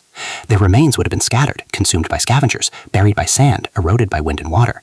Equipment would have corroded or been taken by Aboriginal peoples who found it. Within a few years, almost all physical traces would have disappeared, leaving behind only fragments so scattered and ambiguous that later searchers could not definitively identify them. The desert did not actively hide Leichhardt's expedition, it simply absorbed it, as it has absorbed countless others, as it absorbs everything given enough time. Yet the mystery endures, exerting a strange fascination more than 175 years after the expedition vanished. Enthusiasts continue to organize search efforts, convinced that modern technology or new Aboriginal testimony or some overlooked clue in historical documents will finally reveal what happened. Researchers publish articles examining previously unexamined archival material, reinterpreting old evidence, proposing new theories. Amateur sleuths travel to remote regions, metal detectors in hand, convinced they will find the artifact that finally solves the puzzle. And periodically, some new discovery sparks renewed interest. A marked tree reported in a previously unsearched area, an Aboriginal elder sharing an oral tradition about white men who died in the desert, a metal artifact found by a prospector that might or might not date to the 1840s. Each discovery generates excitement, investigation, and ultimately ambiguity. None has provided the definitive answer that would close the mystery. Perhaps none ever will. Perhaps the mystery itself has become more significant than any answer could be, a permanent reminder of the limits of knowledge, a symbol of the continent's capacity to resist European presumption, a void into which we project our fascinations with exploration, ambition, failure, and the ultimate unknowability of certain questions. Leichhardt's legacy in Australian history extends beyond his disappearance. His first successful expedition contributed significantly to European understanding of Northern Australia's geography and natural history. His scientific observations, meticulously recorded and preserved, provided valuable data to botanists, geologists, and zoologists. His route proved that overland communication between northern and eastern settlements was feasible, encouraging subsequent settlement and development. In these respects, he achieved genuine and lasting contributions to knowledge, but it is the mystery of his final expeditions that secured his place in cultural memory. He became Australia's most famous missing person, the brilliant explorer who walked into the outback and never returned, the man whose fate remains unknown despite generations of searching. Schools, towns, and geography hear his name. His story has been the subject of novels, films, academic studies, and popular histories. He represents in Australian cultural consciousness something essential about the relationship between humans and the vast land they inhabit, a relationship that even in the 21st century retains elements of mystery, danger, and the humbling recognition that some places remain beyond complete human understanding or control. The Australian outback that swallowed Leichhardt is not the trackless desert of popular imagination, uniformly hostile and lifeless. It is rather a complex landscape of subtle variations, regions of stone and sand, scrubland, spinifex, occasional watercourses that flow vigorously for brief periods and lie dry for years, pockets of fertility surrounded by vast stretches of harshness. Aboriginal peoples have lived sustainably in this landscape for millennia, developing sophisticated knowledge systems that identify water sources, track seasonal changes, manage resources, and enable travel across seemingly impossible terrain. What European explorers perceived as empty wasteland was in fact a landscape rich with meaning, extensively known and carefully managed by its original inhabitants. Leichhardt's tragedy was partly a failure to fully recognize this, to understand that successful navigation required not just European scientific training and careful preparation, but also the accumulated wisdom of peoples who had made this land their home for countless generations. His Aboriginal guides, Wamai and Billy, presumably possessed knowledge that could prevent disaster, but the dynamics of 19th century exploration expeditions, with their European leaders and hierarchical structures, often failed to fully utilize indigenous knowledge. We do not know what Wamai and Billy advised, what warnings they might have offered, what suggestions they made that were perhaps overruled by European authority. They disappeared into the outback alongside Leichhardt and the other Europeans, their knowledge and perspectives lost, their ultimate fates as mysterious as the Mendiaconide. The historical ledger preserves their names, but almost nothing in their voices, a silence that reflects the broader eraser of original contributions to exploration narratives. In the end, the story of Ludwig Leichhardt's final journey is a story about the persistence of mystery in an age that believes all questions can be answered, all spaces mapped, all unknowns resolved through sufficient technology and determination. It is a story about the limits of knowledge, about the vast spaces that exist beyond human certainty, about the capacity of landscape to resist human understanding. Somewhere in the red center of Australia, scattered across landscape that few humans ever see, lie the remains of Ludwig Leichhardt and his companions, bones long since bleached and broken metal beyond recognition, leather and wood returned to dust, all physical traces gradually erased by time and weather and the slow work of entropy. The desert keeps its secrets not through malice, but through simple indifference, through the operation of natural processes that care nothing for human curiosity or the desire for narrative closure. The men who walked into that vastness in March 1848 entered a space that existed outside the realm of European certainty, outside the mapped and known world, and they never emerged. The mystery of their fate endures not because evidence was deliberately hidden, but because the scale of the landscape and the passage of time have rendered evidence irretrievable. And perhaps there is something of Sumpriad about this, about the recognition that not all stories have endings, that not all questions have answers, that some mysteries persist because they remind us of the limits of human mastery and the enduring presence of the unknown. Ludwig Leichhardt walked into the Australian outback seeking to transform blank spaces en masse into documented knowledge. Instead, the landscape transformed him into a blank space, an absence, a question without answer, a fate that in its way completed the dialectic between explorer and explored, between the ambition to know and the reality of the unknown. Chapter 4. The Vanishing Fleet. La Perouse and the Pacific Mystery. The Pacific Ocean had long been Europe's greatest mystery, a vast expanse of water that occupied nearly a third of the Earth's surface, yet remained largely unmapped and unexplored by Western powers. By the late 18th century, Britain's Captain James Cook had transformed this ignorance with his 3 groundbreaking voyages, mapping coastlines, documenting indigenous peoples, and claiming territories for the British Crown. Cook's achievements had electrified the scientific community and ignited competitive fires in the courts of Europe. France, Britain's perpetual rival, watched with a mixture of admiration and envy as Cook's charts and journals revealed a Pacific transformed from mythical realm to navigable reality. King Louis XVI, though politically beleaguered and financially strained, possessed a genuine passion for geography and exploration. The French court buzzed with talk of mounting an expedition that would rival Cook's achievements, demonstrating French scientific prowess and expanding French influence in the Pacific. The man chosen to lead this ambitious enterprise was Jean-François de Calope, Comte de la Perouse, a distinguished naval officer with decades of experience and a reputation for competence, discipline, and humanistic values. La Perouse had distinguished himself during the American Revolutionary War, demonstrating tactical brilliance and uncommon restraint toward defeated enemies. He was exactly the kind of commander the Enlightenment demanded, educated, curious, scientifically minded, and committed to the principles of rational observation rather than conquest. The expedition commissioned in 1785 would be France's most ambitious scientific endeavor, a voyage designed not merely to explore but to systematically document geography, natural history, anthropology, and commerce across the Pacific world. The preparation for La Perouse's expedition reflected both Enlightenment ideals and royal extravagance. 2 ships were selected and extensively modified for the voyage, La Boussole, meaning the compass, and L'Astrolabe, the astrolabe, both 3-masted flutes of approximately 500 tons, vessels chosen for their stability and cargo capacity rather than speed or military prowess. The ships underwent months of refitting in Brest, France's principal Atlantic naval base, where shipwrights reinforced hulls, reconfigured interiors to accommodate scientific equipment, and installed the most advanced navigation instruments available. The expedition's complement numbered 220 men, an enormous undertaking by the standards of the era, including not just sailors but a comprehensive scientific staff. Astronomers would determine precise positions and study celestial phenomena. Naturalists would collect specimens of plants and animals. Artists would create visual records of landscapes, peoples, and natural wonders. Physicians would document health conditions and indigenous medical practices. Engineers would assess resources and potential colonial sites. The expedition even included a clockmaker to maintain the precious chronometers essential for determining longitude. The supplies loaded aboard the ships reflected the expedition's scope and expected duration. 3 years' worth of provisions, thousands of trade goods for indigenous peoples, scientific instruments worth a fortune, spare rigging and sails, carpentry tools, weapons for defense, musical instruments to maintain morale, and an extensive library of books on navigation, natural history, and the accounts of previous explorers. King Louis XVI personally involved himself in the planning, meeting with La Perouse to discuss routes and objectives, reviewing the scientific equipment, and drafting detailed instructions that emphasized peaceful contact with indigenous peoples and meticulous scientific observation. The king's instructions revealed the expedition's dual nature. It would pursue knowledge for its own sake while simultaneously assessing commercial opportunities and potential colonial territories that might strengthen France's position in the emerging global economy. On August 1, 1785, with enormous ceremony and a crowd of thousands gathered along the waterfront, La Boussole and l'Astrolabe departed from Brest Harbor. Cannon-inspired salutes, bands played, and sailors waved to loved ones they would not see for years, if ever. The ships were magnificent sights, their hulls freshly painted, their sails brilliant white, their decks crowded with men and equipment. La Perouse, standing on the quarterdeck of La Boussole, presented a figure of confidence and determination, his uniform immaculate, his bearing aristocratic yet approachable. As the ships caught the wind and began their journey into the Atlantic, few aboard could have imagined they were embarking on what would become one of history's most haunting mysteries. The expedition's initial phase proceeded according to plan with almost boring efficiency. The ship sailed southwest to the Canary Islands, then across the Atlantic to Brazil, where the crews enjoyed a resupply stop and the scientists made their first collections of tropical specimens. From Brazil, the ships rounded Cape Horn at the southern tip of South America, a notoriously treacherous passage where countless vessels had been lost to tremendous winds and mountainous seas. La Perouse navigated these waters successfully, demonstrating the seamanship that had earned him command. Entering the Pacific Ocean, the expedition sailed north along the South American coast, mapping sections of Chile and Peru remained poorly documented. At East Landing, the scientists disembarked with their collecting equipment, gathering plants, minerals, and insects, while the artists sketched landscapes and indigenous peoples. La Perouse proved to be an enlightened commander, treating indigenous populations with respect rare for the era, trading fairly and forbidding his men from the exploitation and violence that characterized many European contacts with non-Western peoples. The naturalists accumulated specimens methodically, preserving them in alcohol or pressing them between sheets of paper, creating collections that would eventually fill museum cabinets in Paris. The artists produced hundreds of drawings and watercolors, visual records of extraordinary detail and beauty. The astronomers established precise positions for geographic features, contributing to the gradual refinement of Pacific cartography. The expedition reached the northwest coast of North America in June 1786, nearly a year after departure, exploring the coastline of what is now Alaska. This region had been imperfectly known, claimed by Spain, but barely explored, and La Perouse's careful surveys added substantially to European knowledge. The ships anchored in Latuya Bay, a dramatic fjord surrounded by mountains and glaciers, where the scientists were enchanted by the sublime landscape, but also experienced the region's deadly dangers. While surveying the bay's entrance in small boats, 21 men were caught by unexpected tidal currents and drowned, their boats capsized in churning water, their bodies lost in the frigid sea. This tragedy deeply affected La Perouse, who blamed himself for inadequately assessing the risks and who erected a monument on shore commemorating the dead sailors. The expedition spent weeks conducting exhaustive surveys of the Alaska coast, observing the Russian fur trading posts that represented repugnant year presence in the region, and documenting the Tlingit peoples whose maritime culture and elaborate artistry impressed the French observers. From Alaska, the ship sailed south along the coast, charting sections of what are now British Columbia, Washington, Oregon, and California. In September 1786, they reached Monterey, the Spanish colonial capital of Alta California, where they received a cordial reception from Spanish authorities despite the nominal rivalry between their nations.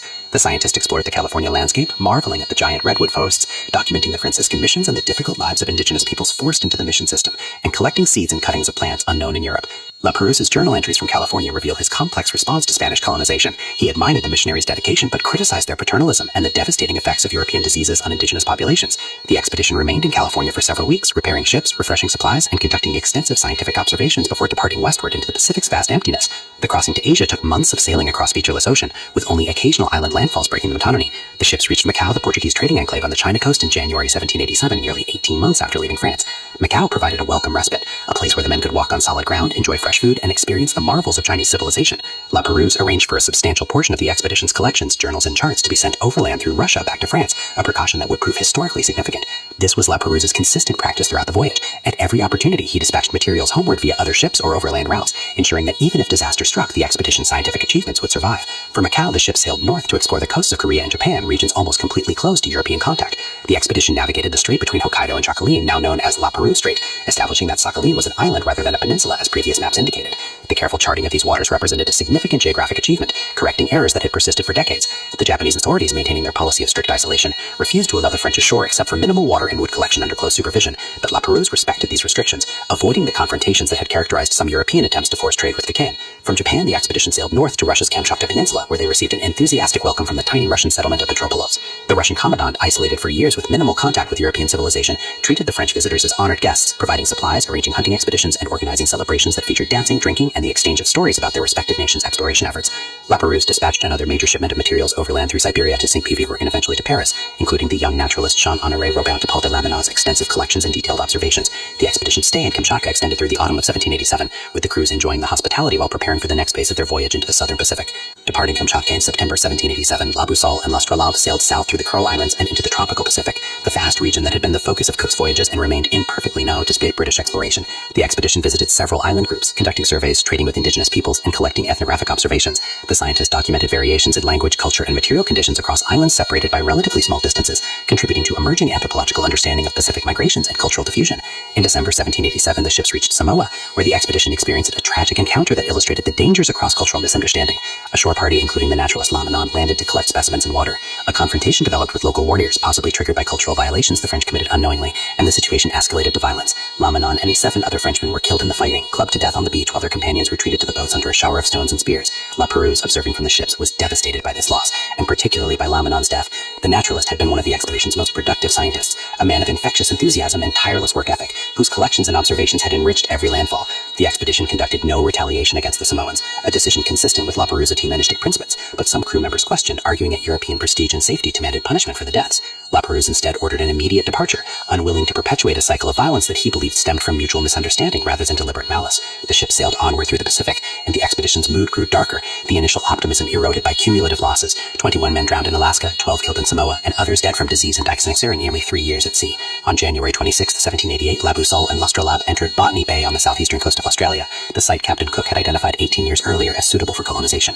La Perouse could not have anticipated that he would arrive at this remote location at precisely the same moment that British history was being made. Just days earlier, the First Fleet, a convoy of 11 ships carrying over 1,000 people, including convicts, marines, and administrators, had arrived to establish the British penal colony that would become Sydney. When La Perouse sailed into Botany Bay, the British were still in the process of unloading supplies and establishing their first temporary shelters, and the sudden appearance of 2 well-equipped French warships caused considerable alarm. British Governor Arthur Phillip, responsible for the vulnerable colony, immediately dispatched officers to determine French intentions. The meeting between French and British expeditions in this remote corner of the world was cordial and even friendly, despite their nation's rivalry. La Perouse assured Phillip that the expedition was purely scientific and posed no territorial threat. Phillip, relieved and curious, visited the French ships and was impressed by their organization and supplies. Over the following weeks, there was considerable interaction between the 2 expeditions. British officers dined aboard the French ships, sharing wine and comparing experiences. French scientists explored the Botany Bay area, collecting specimens and documenting the unique Australian flora and fauna that so differed from anything known in Europe. Several British colonists later recorded their impressions of La Perouse and his men, describing the French commander as distinguished and competent, his ships well-maintained and his crews healthy and disciplined.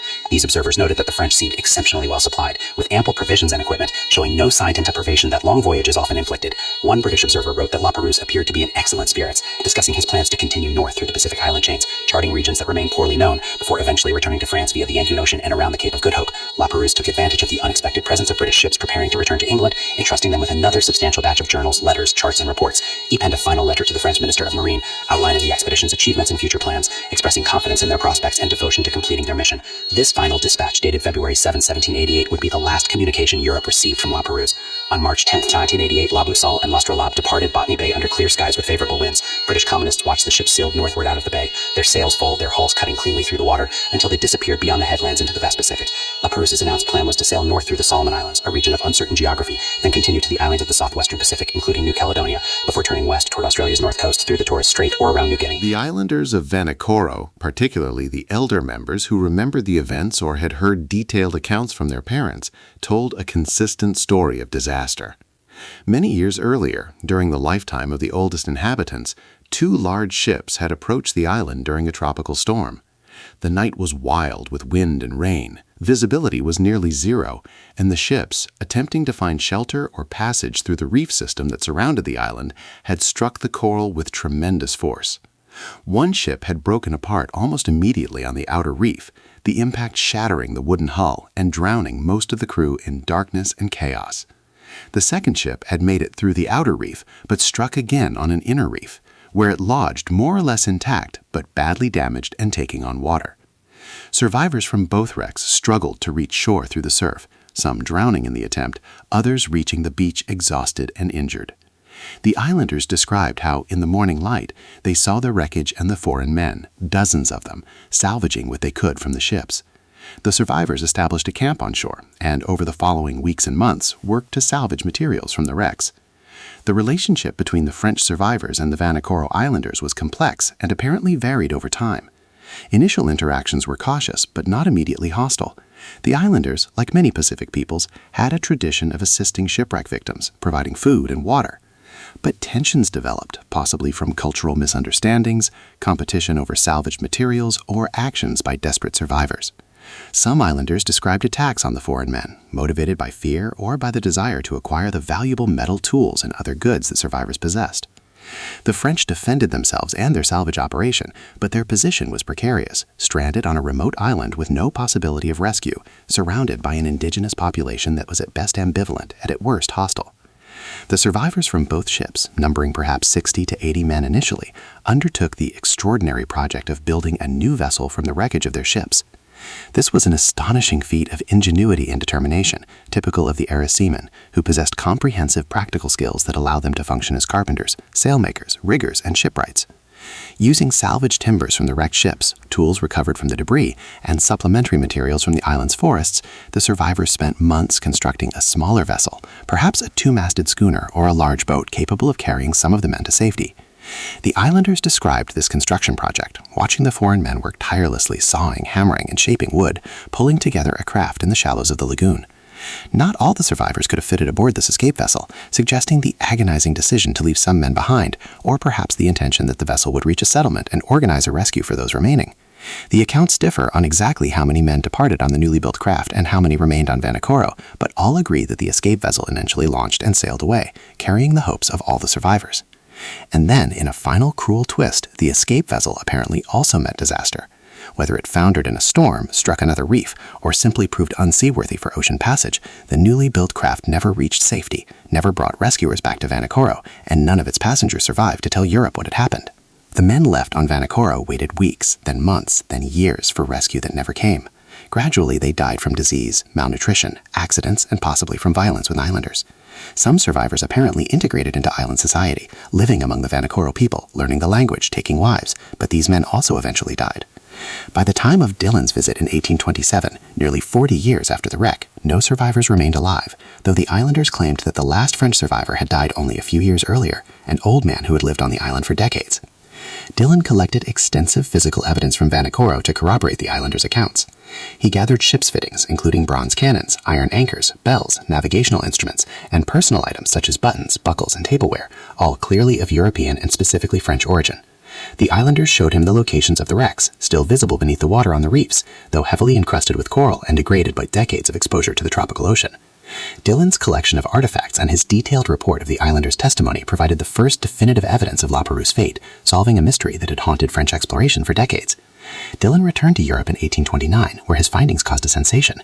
The French government honored him with rewards for solving the La Perouse mystery, though some critics questioned aspects of his account and suggested he might have exaggerated his role. To definitively confirm Dillon's findings, the French Navy dispatched a proper archaeological expedition under the command of Jules Dumont d'Urville, one of France's most accomplished naval explorers. D'Urville's expedition reached Vanikoro in February 1828, almost simultaneously with the news of Dillon's discovery reaching Paris.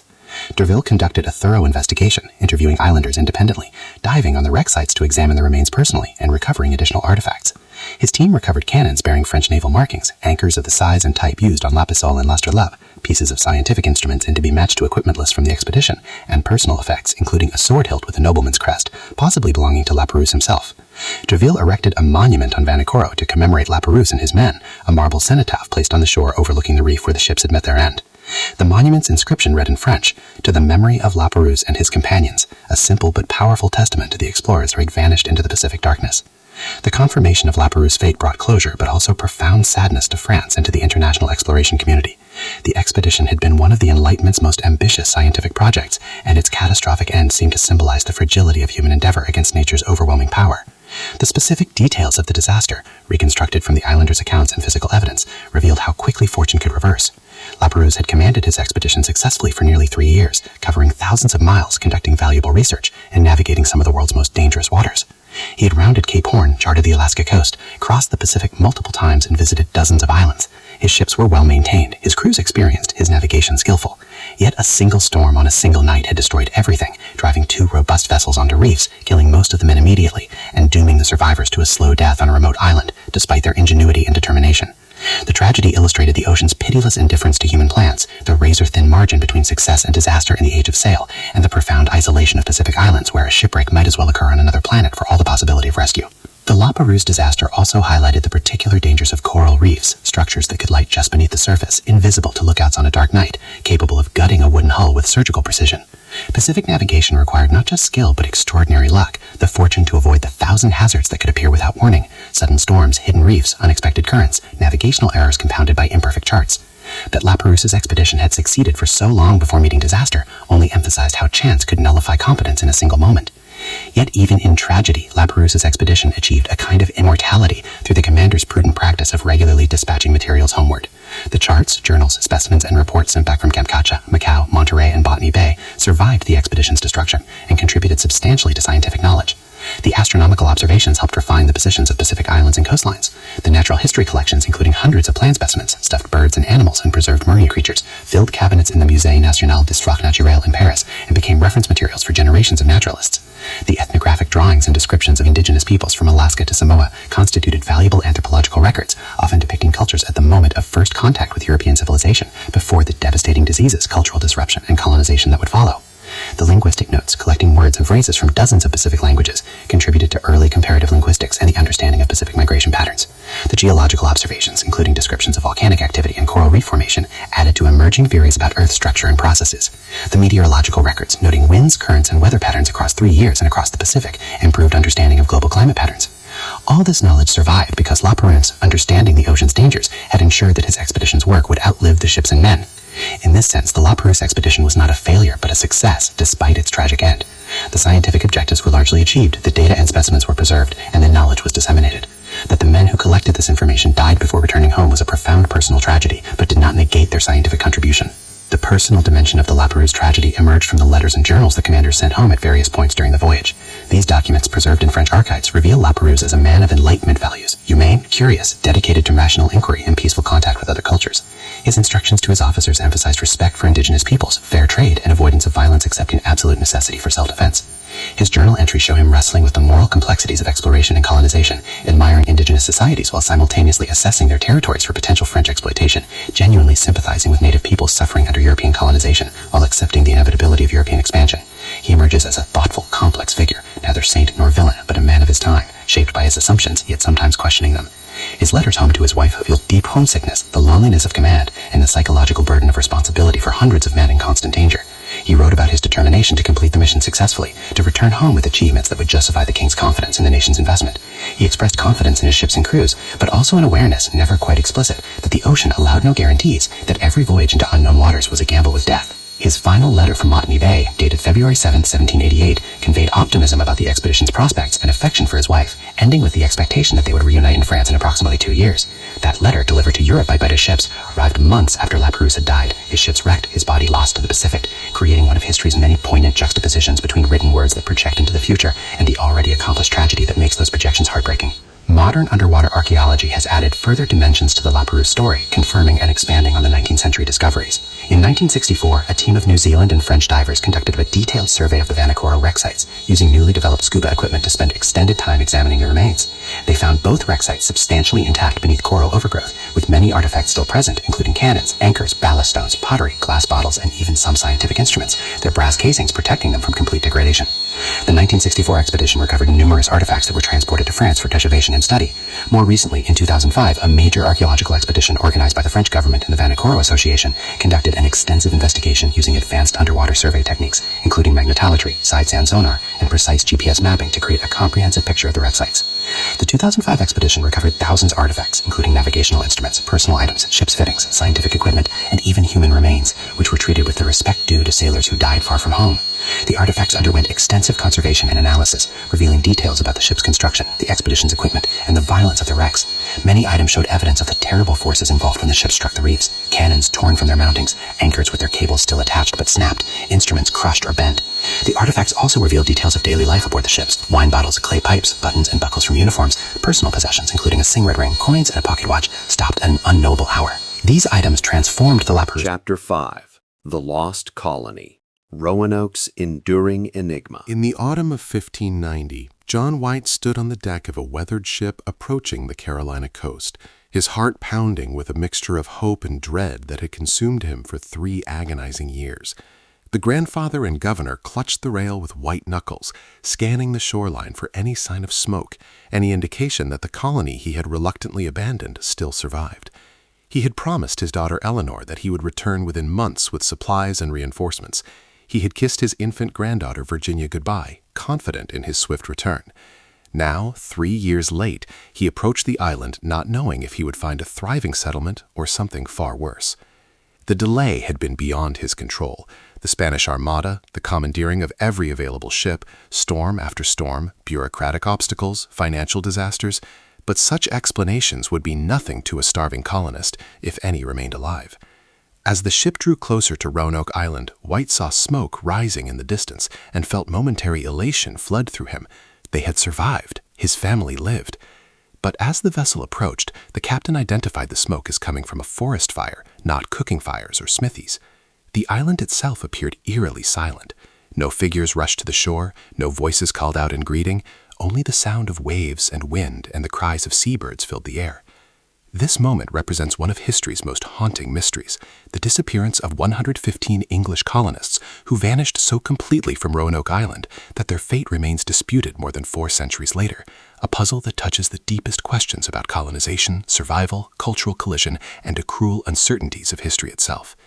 To understand the lost colony of Roanoke, we must first understand the context of Elizabethan England's colonial ambitions in the late 16th century.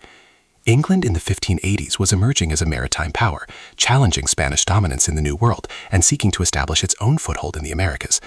The motivations were multifaceted: economic opportunity, national prestige, strategic positioning against Catholic Spain, and genuine curiosity about the lands across the Atlantic. Sir Walter Raleigh, the dashing courtier and favorite of Queen Elizabeth I, obtained a royal charter in 1584 granting him the right to explore and colonize lands in North America. The charter was extraordinarily generous, giving Raleigh ownership of any lands he could successfully settle, provided he maintained English sovereignty. Raleigh named the entire region Virginia in honor of Elizabeth, the Virgin Queen, though the territory encompassed far more than the modern state of that name. The venture represented not just Raleigh's personal ambition, but England's determination to compete with Spanish and Portuguese colonial empires. However, Raleigh himself never actually visited North America. Instead, he organized and financed expeditions led by others, beginning with a reconnaissance mission in 1584 that explored the Carolina coast and returned with enthusiastic reports about the land's potential. The explorers described fertile soil, abundant wildlife, relatively mild climate, and indigenous peoples who seemed initially welcoming. These glowing accounts, published and circulated in England, painted a picture of an American paradise waiting for English settlement. The reports glossed over difficulties and exaggerated advantages, as promotional literature tends to do, creating expectations that reality would harshly contract. Nevertheless, based on these reconnaissance findings, Raleigh organized the first settlement attempt in 1585. The 1585 expedition, led by Sir Richard Granville with Ralph Lane as governor, established a military-style colony on Roanoke Island with approximately 107 men. Notably, this first attempt included no women or children. It was essentially a garrison of soldiers and specialists sent to establish an English presence and explore the region's resources. From the beginning, the venture faced serious problems. Relations with local indigenous peoples, initially cordial, deteriorated rapidly due to English arrogance, cultural misunderstandings, and violent overreactions to perceived threats. When a silver cup went missing, the English burned an entire indigenous village in retaliation, an action that established a pattern of disproportionate violence that poisoned relationships. The colonists proved poorly prepared for self-sufficiency, expecting to trade with or take from indigenous peoples rather than growing their own food. When supply ships were delayed and indigenous peoples, understandably hostile after English attacks, refused to trade, the colony faced starvation. Discipline problems emerged, with disputes between military and civilian leadership creating dysfunction. When Sir Francis Drake arrived in June 1586, returning from raiding Spanish colonies in the Caribbean, he found the settlement in desperate condition. Lane and the surviving colonists eagerly accepted Drake's offer of passage back to England, abandoning the settlement after less than a year. Ironically, supply ships arrived shortly after their departure, finding the colony deserted. This first failure should have served as a warning about the enormous challenges of establishing a viable settlement, but instead, Raleigh and his associates interpreted it as merely a problem of inadequate personnel and supplies. The decision was made to try again, this time with a different approach, a true colony with families, intending permanent settlement rather than temporary occupation. The 1587 expedition represented a fundamentally different vision from its predecessor. Rather than soldiers and fortune seekers, this voyage carried families, including women and children, people committing to building new lives in the New World. John White, who had served as artist and mapmaker in previous voyages and had actually seen Roanoke and the Carolina coast, was appointed governor. White was a skilled artist whose watercolors of indigenous peoples and American wildlife remain valuable historical documents, and his appointment suggested a more thoughtful, culturally sensitive approach. The colonists, numbering 115 individuals, included craftsmen, farmers, and their families, people with practical skills for building a self-sustaining community. The expedition also included 2 pregnant women, a detail that underscores the settlers' commitment to permanent colonization. The plan called for establishing the settlement not on Roanoke Island, which had proven problematic, but on the Chesapeake Bay, where earlier reconnaissance had suggested better resources and potentially friendly indigenous populations. However, the naval commander Simon Fernandez, eager to proceed with privateering rather than colonial administration, refused to take the colonists further north and insisted they disembarked at Roanoke, the site of the previous failed colony. This decision, possibly motivated by Fernandez's desire to pursue Spanish ships rather than transport colonists, doomed the venture from the start. The colonists found themselves deposited at a location known to be inadequate, with insufficient time before winter to relocate or establish proper infrastructure. The houses from the 1585 settlement stood abandoned and damaged, requiring extensive repair. Perhaps most ominously, indigenous peoples locals in the area remembered English violence and treachery from the previous expedition, making peaceful coexistence extremely difficult. The colonists were starting their new lives under circumstances far worse than planned, but having crossed the Atlantic, they had little choice but to make the best of their situation. The early weeks of the settlement revealed both the colonists' determination and the severe challenges they faced. White's journals, among the few primary sources documenting these events, describe the urgent work of repairing buildings, planting late-season crops, and attempting to establish diplomatic relations with nearby indigenous communities. George Ho, one of the colonists, was killed by indigenous warriors while crabbing alone, a tragedy that illustrated the dangers the settlers faced and hostility that his predecessors had created. White led a retaliatory raid that mistakenly attacked friendly Croatoan people, further complicating relationships and demonstrating how quickly misunderstandings could escalate to violence. The Croatoan led by Mateo, who had traveled to England with earlier expeditions and maintained friendly relations with the English, attempted to serve as intermediaries, but the situation remained tense and dangerous. Despite these troubles, the colonists experienced moments of hope. On August 18, 1587, Eleanor White Dare, the governor's daughter, gave birth to a baby girl christened Virginia Dare, the first English child born in the Americas. The birth was celebrated as a symbol of the colony's future, a new generation of English Americans. White's journals convey his joy at his granddaughter's birth alongside his anxiety about the settlement's precarious situation. Other colonists' children played among the repaired houses. Families worked together to prepare for the coming winter. There was a sense of community, of shared purpose, of building something new despite the hardships. Yet underlying this domestic activity was the growing realization that the colony desperately needed supplies, reinforcements, and support from England. The late planting meant uncertain harvests. Relations with indigenous peoples remained dangerous. The settlement's survival depended on relief from England, and someone needed to return to organize and lead that relief expedition. The decision regarding who should return to England created an agonizing dilemma. John White, as governor and the colonist most familiar with English court circles and Raleigh's organization, was the logical choice to secure support. However, White was also the grandfather of a newborn and father to a vulnerable daughter. Leaving his family in this dangerous, uncertain situation violated every paternal instinct. The other colonists, recognizing that White's connections and knowledge made him the best advocate for the colony, pressured him to go. White records his reluctance and the colonists' insistence in his journals, describing how they feared that if he remained, others sent to England might not return or might misrepresent the colony's needs. Finally, White agreed, extracting promises from the colonists that they would move to a safer location if circumstances required, and that they would leave clear signs indicating their destination. The instructions specified that if they were forced to leave under duress or danger, they should carve a cross above the location name. If their departure was planned and orderly, no cross should appear. These instructions would later assume critical importance. On August 27, 1589, barely a month after his granddaughter's birth, White boarded a ship for England, promising Eleanor he would return swiftly with supplies and reinforcements. He carried a petition signed by the colonists asking him to serve as that representative. As he watched Roanoke Island disappear behind him, White could not have known he would never see his family again, or that his departure marked the last confirmed sighting of the colonists by any English observer. His journals convey his determination to return quickly, his confidence that the colony could survive several months in his absence, and his grief at leaving his daughter and granddaughter. The separation, intended as temporary, became permanent, and White spent the rest of his life haunted by his decision to leave. White's return to England coincided with one of the most consequential moments in English history, the approach of the Spanish Armada. King Philip of Spain, infuriated by English privateering, support for Protestant Dutch rebels, and Elizabeth's execution of Catholic Mary Queen of Scots, assembled a massive invasion fleet intended to conquer England and restore Catholicism. The crisis consumed every aspect of English national life, beginning in 1587 and culminating in the Armada's arrival in summer 1588. Every available ship was commandeered for national defense. All sailors were pressed into service. The government's absolute priority was preventing Spanish invasion, and colonial ventures received zero attention or resources. White's desperate attempts to organize a relief expedition were blocked repeatedly by government orders preventing any vessel from leaving England. His journals from this period convey his mounting frustration and terror as months passed without him being able to protect Roanoke. He obtained 2 small ships in 1588, but was forced to turn back when they were attacked by French pirates and damaged, with White himself wounded. The brief voyage achieved nothing except confirming his inability to reach the colony. Through 1588 and 1589, England celebrated its victory over the Armada and dealt with the war's aftermath. White continued his futile efforts to secure passage back to Virginia. Financial problems compounded his difficulties. Raleigh's resources were stretched thin by the war and other ventures, and investing in a relief expedition on a small, struggling colony seemed increasingly impractical. White's social position was insufficient to command the necessary resources or override government priorities. He could only wait, writing increasingly desperate letters to Richard Hakluyt and other supporters, describing his anguish, imagining his family's fate, and his inability to fulfill his promise to return. Every passing month decreased the likelihood of finding the colonists alive, yet also made the relief expedition seem less urgent to potential sponsors who had never met the colonists and cared primarily about the financial and strategic implications of the venture. Not until March 1590, more than 2 years after his departure from Roanoke, did White finally secure passage on a privateering expedition led by John Watts. Even this voyage prioritized attacking Spanish ships over leaving the colony, and White had to accept a subordinate position on ships whose captains cared nothing for the colonists' fate.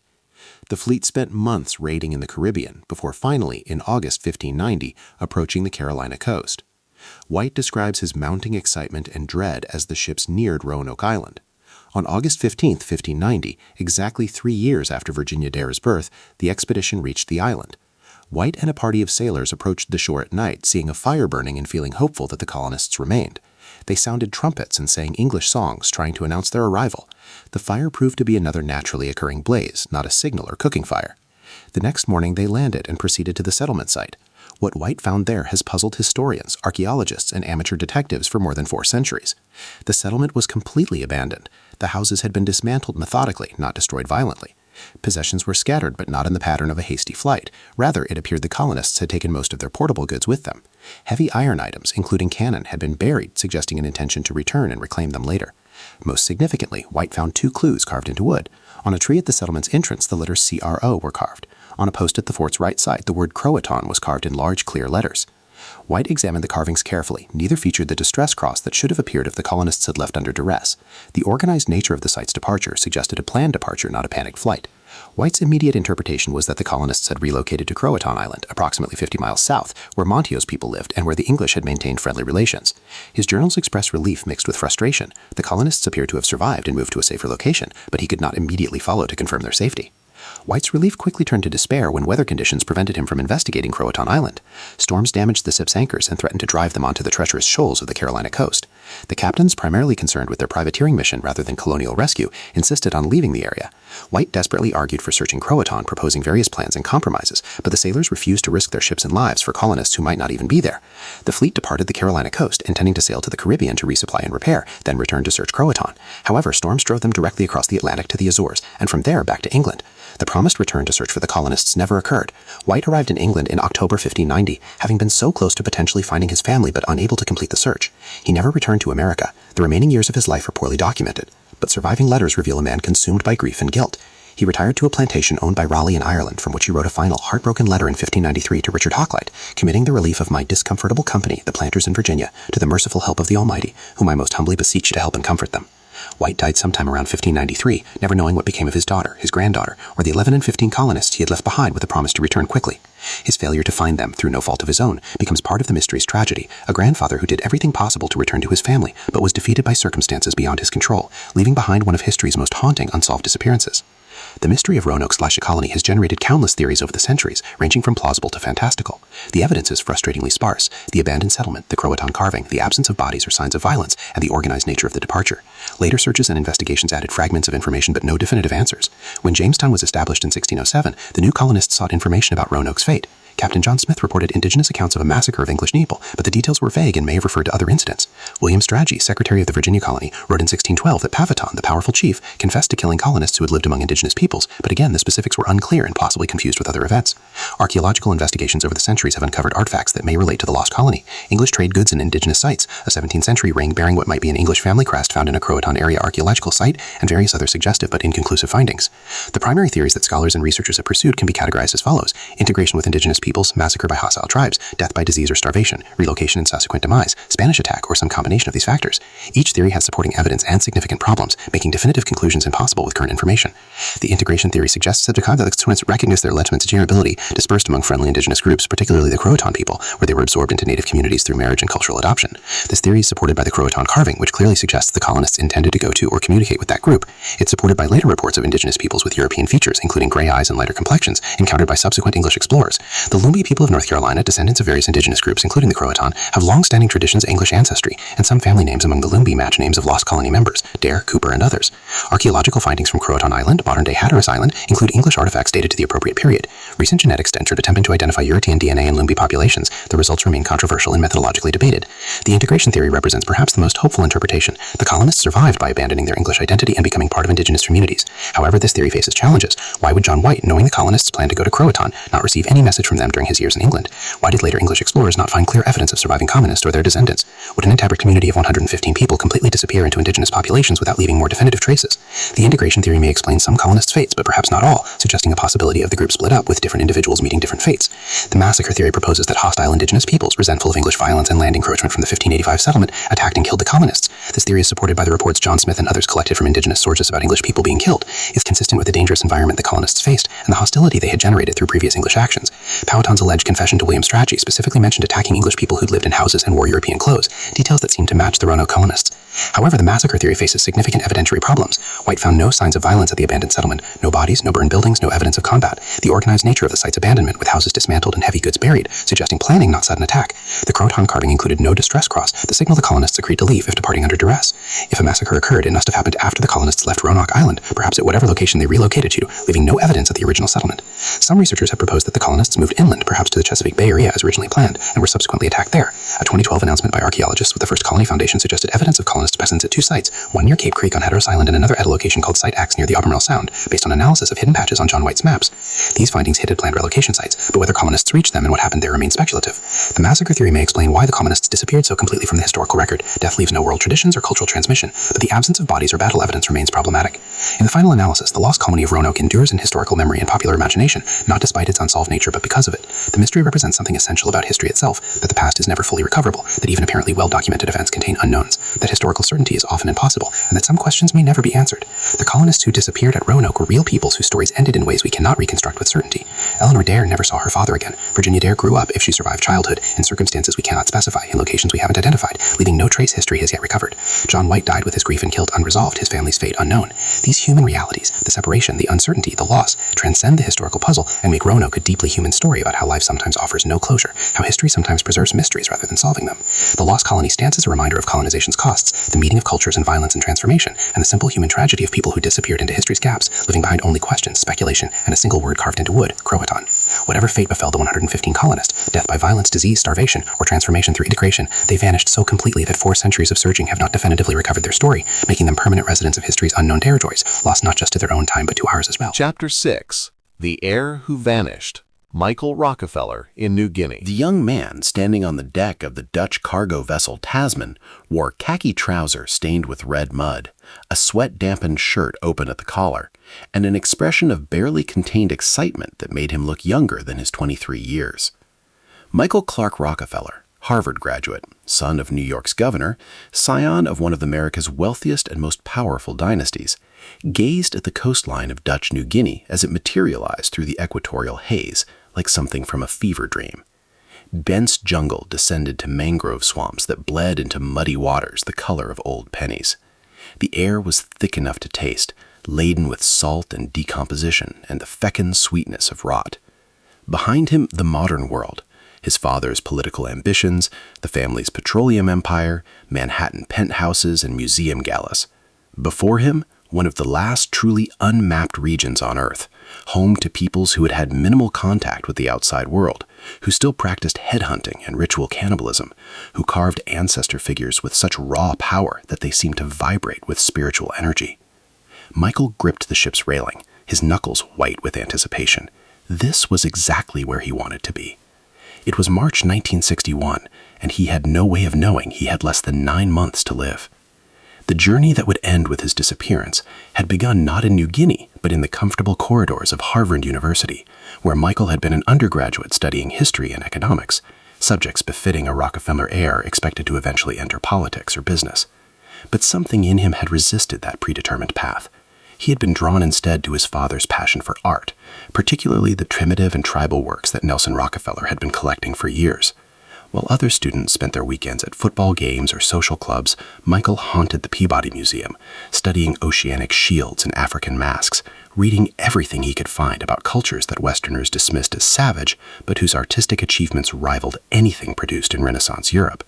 His senior thesis, unconventional for an economics major, had examined the economic anthropology of gift exchange in Melanesian societies.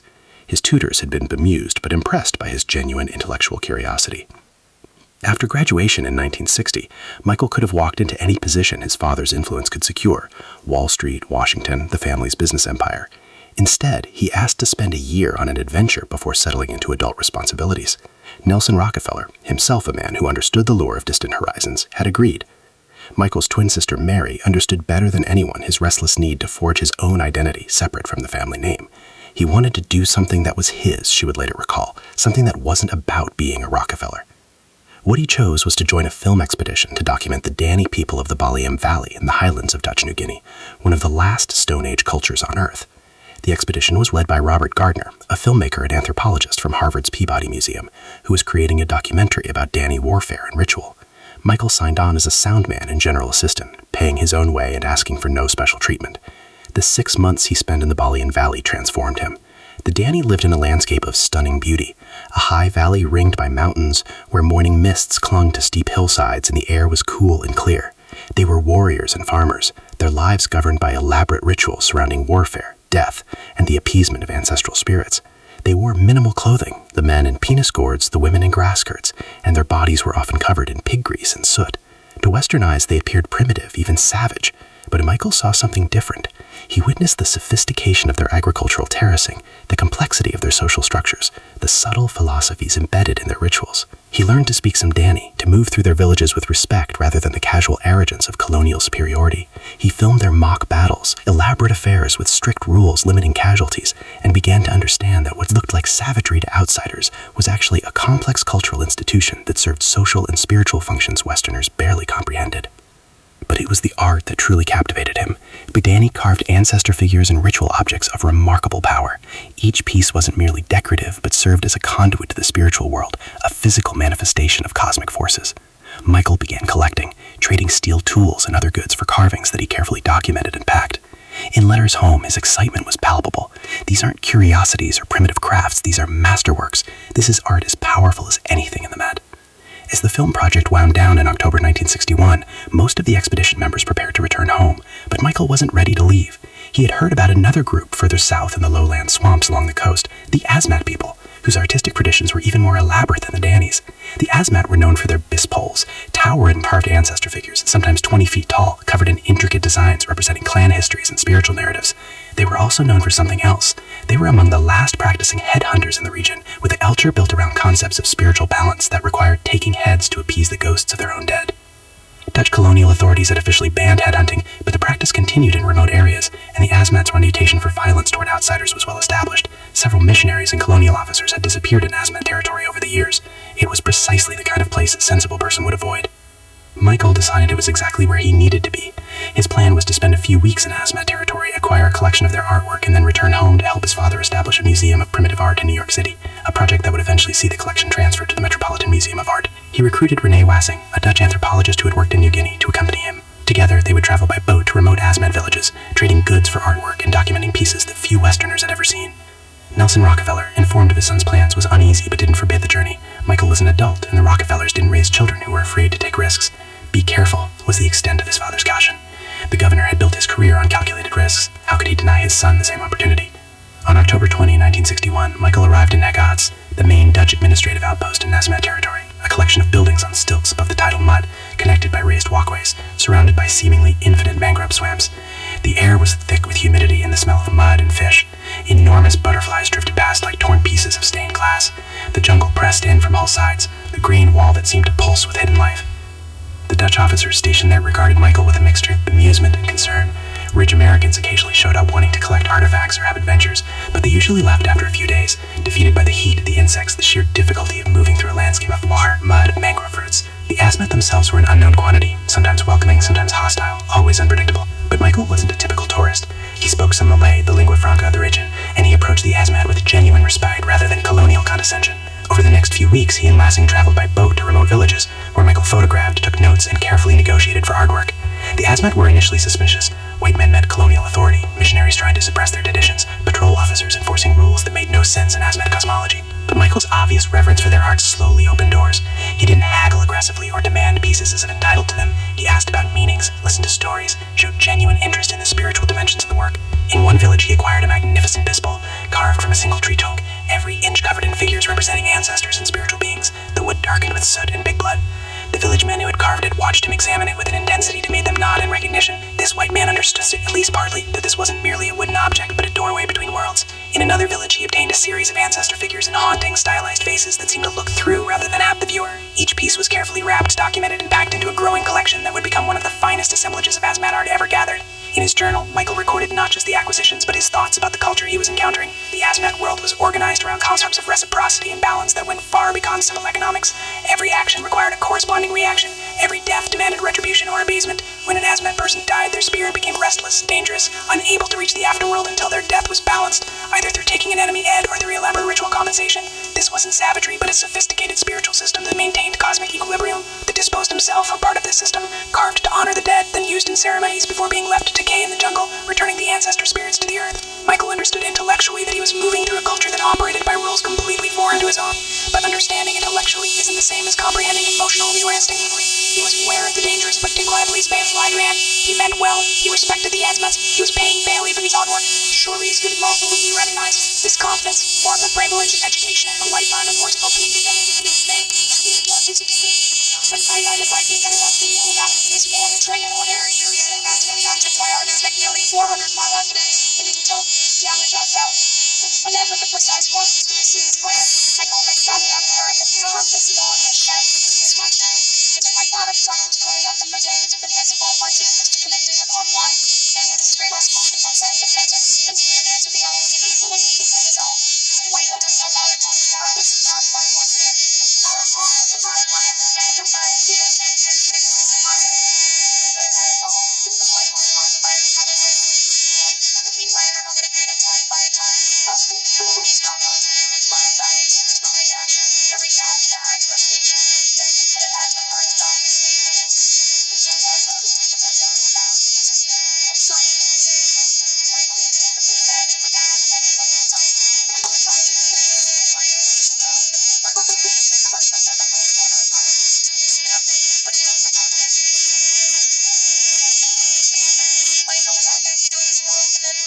Wassing clung to the wreckage through the rest of that day and into the night, alternating between hope that Michael had made it and terror that he hadn't.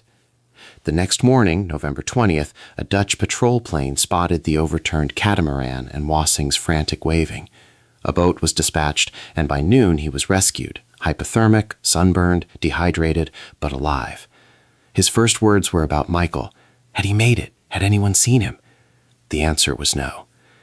Immediately, the machinery of both the Dutch colonial government and the Rockefeller family's vast resources swung into action. Within 24 hours, search aircraft were flying grid patterns over the coast and the inland swamps. Boats motored along the shoreline, searching beaches and mangrove channels. Dutch colonial officers who spoke the local languages went to Asmat villages, asking if anyone had seen a white man come ashore. Nelson Rockefeller, informed of his son's disappearance, immediately flew to New Guinea, bringing family resources to bear on the search. The governor of New York State, one of the most powerful men in America, found himself in a situation where his wealth and influence meant almost nothing. The search area was vast, hundreds of square miles of coastline, mangrove swamp, and jungle. There were crocodiles in the rivers, sharks offshore, and human communities that might or might not report seeing a stranger. For weeks, the search continued. Aircraft flew until they ran low on fuel, then returned to base, refueled, and flew again. Boats explored every creek and inlet. Search parties walked beaches, looking for bodies or any sign of debris. Villages were visited and revisited. Photos of Michael were shown to anyone who would look. Gradually, a picture emerged of the currents and tides in the area where Michael had gone into the water. The consensus among those familiar with these waters was that the currents would have carried a swimmer southwest, toward the mouth of the island and river, and the villages of the Ochinep and Omadisep regions, areas known to be among the most traditional and resistant to outside influence. Dutch authorities were familiar with these villages for an unfortunate reason. In 1958, 3 years before Michael's disappearance, a Dutch patrol officer named Max Lepre had led a raid into this region to punish villages for an attack on a government post. The raid had been brutal by any standard. Lepre's forces had killed at least 4 Asmat men, possibly more, and burned villages. The Asmat, for whom every death created a spiritual imbalance that demanded correction, had been left with unpaid debts to their dead. In Asmat cosmology, the spirits of those killed unavenged became restless, dangerous, unable to complete their journey to the afterworld. The living were obligated to balance the scales, to take heads that would allow the spirits to rest. The targets of payback didn't need to be the actual people responsible. Spiritual balance didn't require such specificity. Any member of the group that had caused the deaths would serve the purpose. Any white person associated with the colonial authorities would suffice. This information was known to Dutch officials.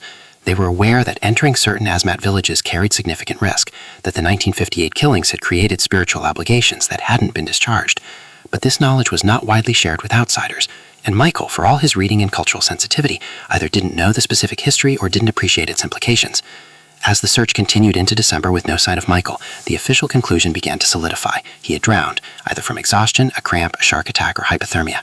His body had been carried out to sea by currents or consumed by marine scavengers. It was a tragedy, but a comprehensible one. A young man who had taken a calculated risk and been defeated by the ocean. The search was officially called off on December 20th, 1961, a month after the disappearance. A memorial service was held in New York, attended by the powerful and famous. Nelson Rockefeller delivered a eulogy for his son, speaking of his adventurous spirit and his passion for understanding other cultures. Mary Rockefeller mourned her twin brother, the person who had understood her better than anyone else in the world. The official story was that Michael Rockefeller had drowned in the Arafura Sea, a victim of the ocean's indifference to human ambition. His body was never recovered, but this wasn't unusual in that region, of treacherous currents and abundant marine predators. The case was closed. Except it wasn't.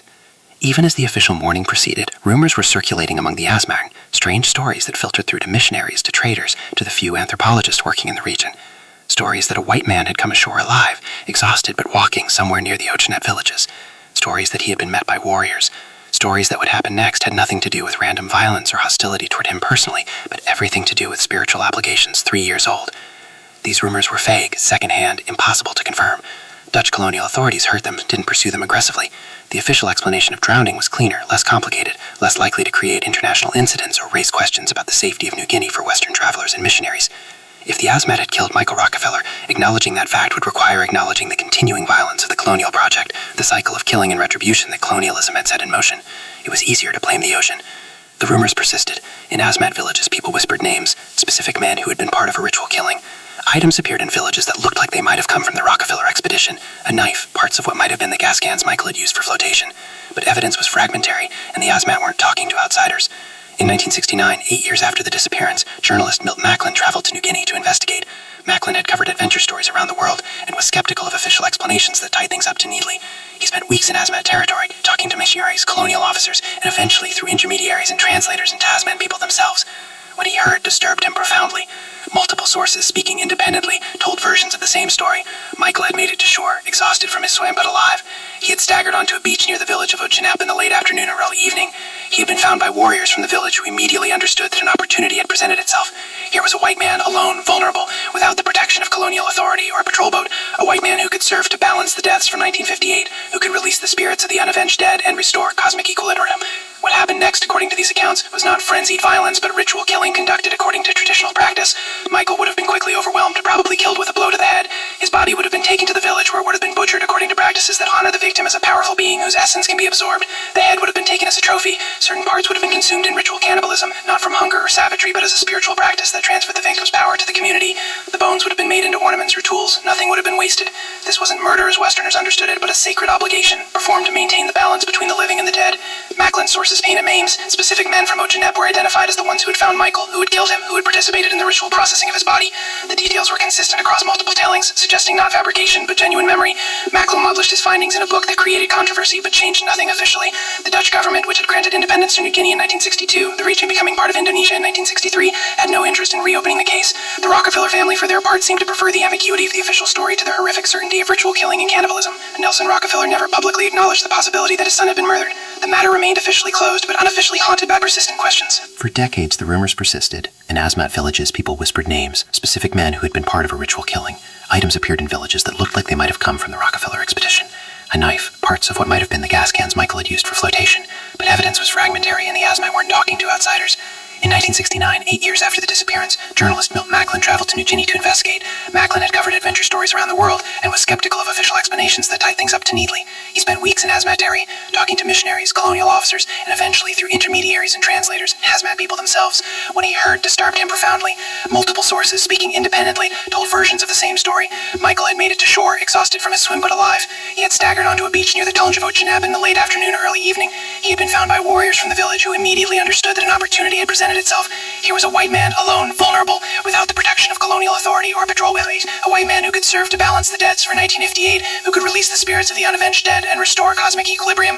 What happened next, according to these accounts, was not frenzied violence, but ritual killing conducted according to traditional practice. Michael would have been quickly overwhelmed, probably killed with a blow to the head. His body would have been taken to the village, where it would have been butchered according to practices that honor the victim as a power-of being whose essence can be absorbed. The head would have been taken as a trophy. Certain parts would have been consumed in ritual cannibalism, not from hunger or savagery, but as a spiritual practice that transferred the victim's power to the community. The bones would have been made into ornaments or tools. Nothing would have been wasted. This wasn't murder as Westerners understood it, but a sacred obligation, performed to maintain the balance between the living and the dead. Macklin sources named names. Specific men from Ochinep were identified as the ones who had found Michael, who had killed him, who had participated in the ritual processing of his body. The details were consistent across multiple tellings, suggesting not fabrication, but genuine memory. Macklin published his findings in a book that created controversy, but changed nothing officially. The Dutch government, which had granted independence to New Guinea in 1962, the region becoming part of Indonesia in 1963, had no interest in reopening the case. The Rockefeller family, for their part, seemed to prefer the ambiguity of the official story to the horrific certainty of ritual killing and cannibalism. Nelson Rockefeller never publicly acknowledged the possibility that his son had been murdered. The matter remained officially closed, but unofficially landed by persistent questions. For decades, the rumors persisted. In Asmat villages, people whispered names, specific men who had been part of a ritual killing. Items appeared in villages that looked like they might have come from the Rockefeller expedition. A knife, parts of what might have been the gas cans Michael had used for flotation, but evidence was fragmentary and the Asmat weren't talking to outsiders. In 1969, 8 years after the disappearance, journalist Milt Macklin traveled to New Guinea to investigate.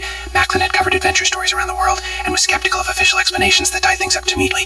He spent weeks in Asmat territory, talking to missionaries, colonial officers, and eventually through intermediaries and translators, Tasman people themselves. What he heard disturbed him profoundly. Multiple sources, speaking independently, told versions of the same story.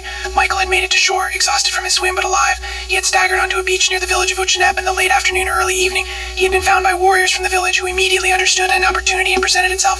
Here was a white man, alone, vulnerable, without the protection of colonial authority or a patrol boat. A white man who could serve to balance the debts for 1958, who could release the spirits of the unavenged dead at a restore cosmic equilibrium. What happened next, according to these accounts, was not frenzied violence, but ritual killing conducted according to traditional practice. Michael would have been quickly overwhelmed, probably killed with a blow to the head. His body would have been taken to the village, where it would have been butchered according to practices that honor the victim as a powerful being whose essence can be absorbed. The head would have been taken as a trophy. Certain parts would have been consumed in ritual cannibalism, not from hunger or savagery, but as a spiritual practice to transfer the victim's power to the community.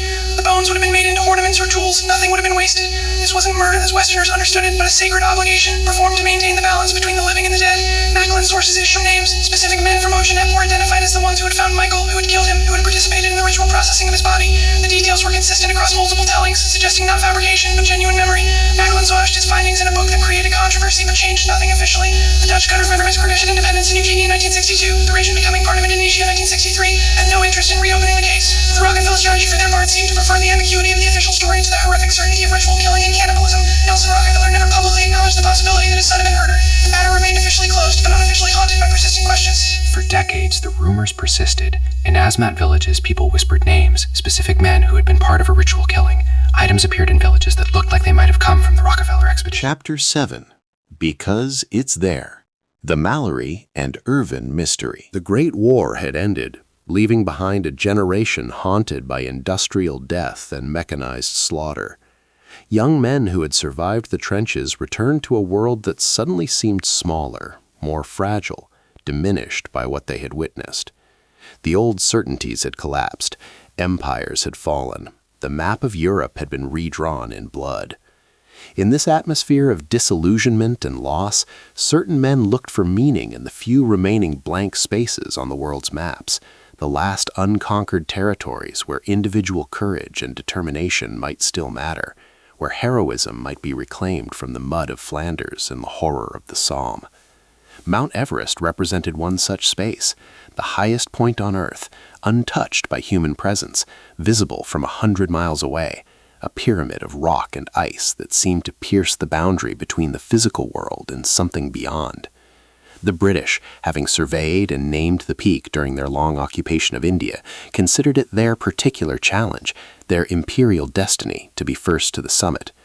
Throughout the early 1920s, a series of expeditions departed from England with great fanfare, carrying the hopes of a nation seeking something noble to believe in, some achievement that might redeem the lost generation. George Herbert Lee Mallory embodied these aspirations perfectly. Born in 1886 to a family of comfortable means, educated at Winchester and Cambridge, he was a schoolteacher by profession, but a mountaineer by passion. Photographs from the period show a man of striking appearance, tall and athletic with classical features and an intense, intelligent gaze. His friends described him as charismatic and idealistic, given to philosophical contemplation about the meaning of climbing and the relationship between man and mountain. He had fought in the war, serving as an artillery officer, and had emerged with the same restlessness that afflicted so many of his generation, the sense that ordinary life was somehow insufficient after witnessing the extremes of human experience. Mallory had participated in the 1921 reconnaissance expedition to Everest, the first serious attempt by Western climbers to find a route to the summit. That expedition had mapped the approaches, identified the North Col route that seemed most promising, and reached altitudes above 23,000 feet before turning back. Mallory himself had climbed higher than anyone before him, experiencing the strange effects of extreme altitude, the gasping for breath, the pounding headaches, the way the mind became slow and unreliable, the sense of moving through water with every step requiring tremendous will. He returned in 1922 for the second expedition, this time reaching above 27,000 feet without supplemental oxygen, establishing that it might be physiologically possible for humans to reach the summit if they could solve the logistical and technical challenges. But that expedition had ended in tragedy when 7 Sherpa porters were killed in an avalanche, a disaster that weighed heavily on Mallory's conscience and reinforced his understanding that Everest was not merely a sporting challenge, but a genuinely dangerous undertaking that measured human life against abstract achievement. It was during one of the publicity events between expeditions, in a moment he would later regret, that Mallory provided the answer to the question everyone kept asking: why did you want to climb Mount Everest? His response, because it's there, was meant to deflect what he considered a fundamentally unanswerable question, but instead it became the defining statement of mountaineering philosophy, 3 words that captured something essential about human ambition and the drive to confront challenges simply because they exist, not for practical benefit, but for the confrontation itself. But Mallory's private writings reveal a more complex motivation. In letters to his wife Ruth, he expressed the climbing impulse as something deeper than sport or conquest, a search for transcendence, for moments of perfect clarity and presence that ordinary life never provided. He wrote about the beauty of the high mountains, the way everything unnecessary fell away at altitude, leaving only the essential question of whether you could take one more step. He admitted the risks, acknowledged that he might not return, but insisted that some things were worth the cost, that a life lived cautiously was not really living at all.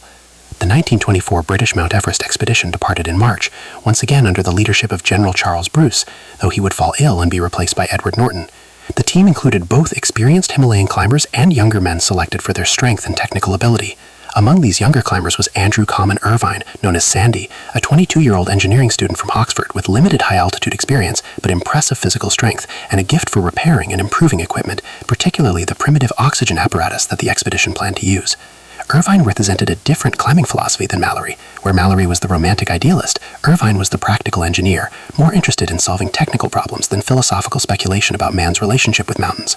He had been selected specifically for his ability to maintain and modify the oxygen sets, which were notoriously unreliable, prone to freezing valves and leaking seals at extreme altitude. The 2 men formed an unlikely partnership, the 37-year-old veteran and the 22-year-old student. But Mallory came to respect Irvine's strength and determination, his willingness to work through any problem until he found a solution. The expedition established base camp at 16,500 feet in early April and began the slow process of establishing higher camps, acclimating to the altitude, ferrying supplies up the mountain. They followed the route pioneered in previous expeditions, up the Rongkut Glacier to the North Col at 23,000 feet, then along the North Ridge toward the summit pyramid. It was grueling work, made more difficult by the extreme cold, the wind that could knock a man off his feet, the thing air that turned every movement into an exercise in willpower. By late May, they had established Camp 6 at 26,800 feet, a tiny tent perched on a narrow ledge, the highest camp anyone had ever made on a mountain. From there, the summit appeared deceptively close, only 2,200 vertical feet, less than an hour's climb under normal conditions.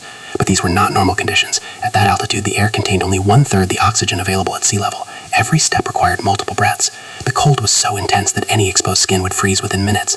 The climbers had been living above 20,000 feet for weeks, their bodies slowly deteriorating, unable to recover, burning through their reserves. Edward Norton made the first summit attempt on June 4th, climbing without oxygen, reaching an altitude of 28,126 feet before being forced to turn back, temporarily snowblind and completely exhausted. His achievement demonstrated that the summit was within reach, that it was possible to function at those extreme altitudes, but also that the margin between success and disaster was razor thin. He had barely made it back to camp alive. Mallory was determined to make one final attempt. He selected Irvine as his partner, partly for the young man's strength and partly for his expertise with the oxygen equipment. The decision raised eyebrows among the other climbers, whose Mallory might have better chances with a more experienced partner like Noel Odell, but Mallory believed that with properly functioning oxygen apparatus, he and Irvine could move fast enough to reach the summit and return before darkfall. On the evening of June 7th, Mallory and Irvine climbed to Camp 6, preparing for their summit attempt the following morning. Mallory wrote a final note to teammate John Noel. "We'll probably go on the 8th. It won't be too early to start looking out for us either crossing the rock band or going up the skyline." He wrote a longer letter to his wife Ruth, expressing his love, his hope that he would see her again soon, his belief that this attempt might finally succeed. He mentioned feeling strong, feeling ready, feeling that the mountain might finally yield to their efforts. What were his thoughts that night, lying in the tiny tent at 26,800 feet, knowing that tomorrow he would either reach the highest point on Earth or die trying? Did he think about his 3 children, his comfortable life as a schoolteacher, all the ordinary years he might be abandoning for one extraordinary day? Or was he past such considerations, committed to the attempt in a way that made turning back unthinkable, regardless of the cost? June 8, 1924 dawned clear and cold. Mallory and Irvine left Camp 6 around 8 a.m., roped together, carrying oxygen apparatus that would give them perhaps 6 hours of supplemental air at a conservative flow rate. They wore wool sweaters, cotton windproofs, silk undergarments, leather boots, primitive protection by modern standards, but the best available technology of the era. They carried a camera, possibly a Kodak vest pocket camera to do their achievement if they reached the summit. Noel Odell, climbing in support and planning to stock Camp 6 for another attempt if needed, was at 26,000 feet when he looked up through a break in the clouds at 12:50 p.m. For a brief moment, he glimpsed 2 small figures high on the northeast ridge, apparently at or near the second step, a nearly vertical rock formation at about 28,300 feet that represented the crux technical difficulty of the route. As Odell watched, one of the figures moved upward and appeared to climb the step, till the clouds closed in again and he saw nothing more. That glimpse, lasting perhaps a few seconds, has been analyzed and debated for nearly a century. Where exactly did Odell see them? Was it really the second step, or might it have been the first step, considerably lower and easier? If they were at the second step at 12:50 p.m., could they have reached the summit and returned to safety before dark? The second step was not successfully climbed until 1960, when a Chinese expedition installed a ladder, and modern climbers consider it technically difficult even with modern equipment and fixed ropes. Could Mallory and Irvine have climbed it with hemp rope, wearing leather boots and cumulative crampons? Odell waited at Camp 6, expecting the climbers to return by evening. When darkness fell with no sign of them, he knew something had gone terribly wrong. The next day he climbed as high as he could, shouting their names into the void, seeing nothing but empty ridges and howling wind. He found no trace of them. On June 10th, the search was abandoned. The mountain had claimed 2 more lives. The expedition returned to England with the news that Mallory and Irvine had died on Everest, probably somewhere near the summit, possibly having reached the top. The nation mourned. Memorial services were held. Mallory's wife Ruth, left with 3 young children, maintained a dignified silence about her loss, never remarrying, telling the children that their father had died doing what he loved. The climbing community debated what had happened, what it meant, whether the quest for Everest was worth such cost. But the central question remained, had they reached the summit? If they had, then Edmund Hillary and Tenzing Norgay's celebrated 1953 ascent was not the first, and the entire history of Everest would need to be rewritten.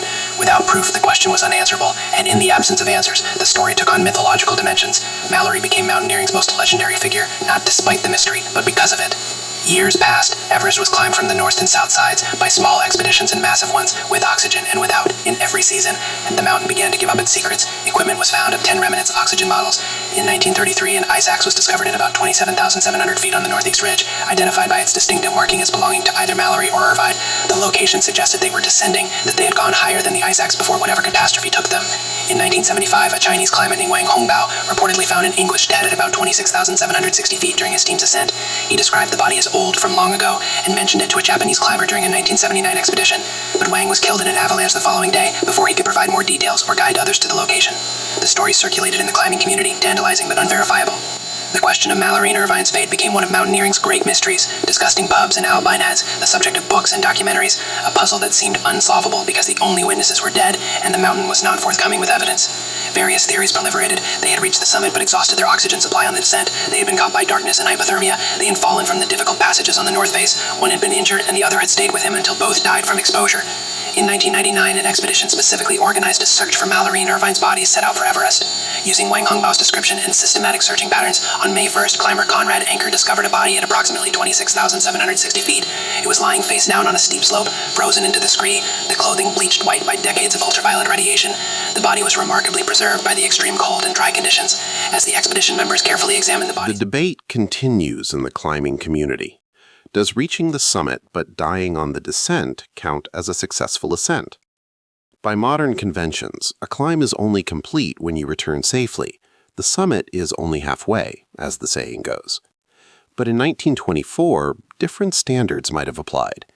If Mallory stood on the highest point on Earth, even briefly, even knowing he might not survive the descent, did he succeed in his quest? Weather analysis of June 8, 1924, has added another dimension to the mystery. Records suggest that conditions deteriorated in the afternoon, with increasing wind and possibly snow or cloud cover. If Mallory and Irvine reached the summit around 2 or 3 p.m., they would have faced a desperate descent in worsening conditions, exhausted after the hardest climbing of their lives, possibly low on oxygen or with their equipment malfunctioning. In such circumstances, even experienced climbers make fatal mistakes.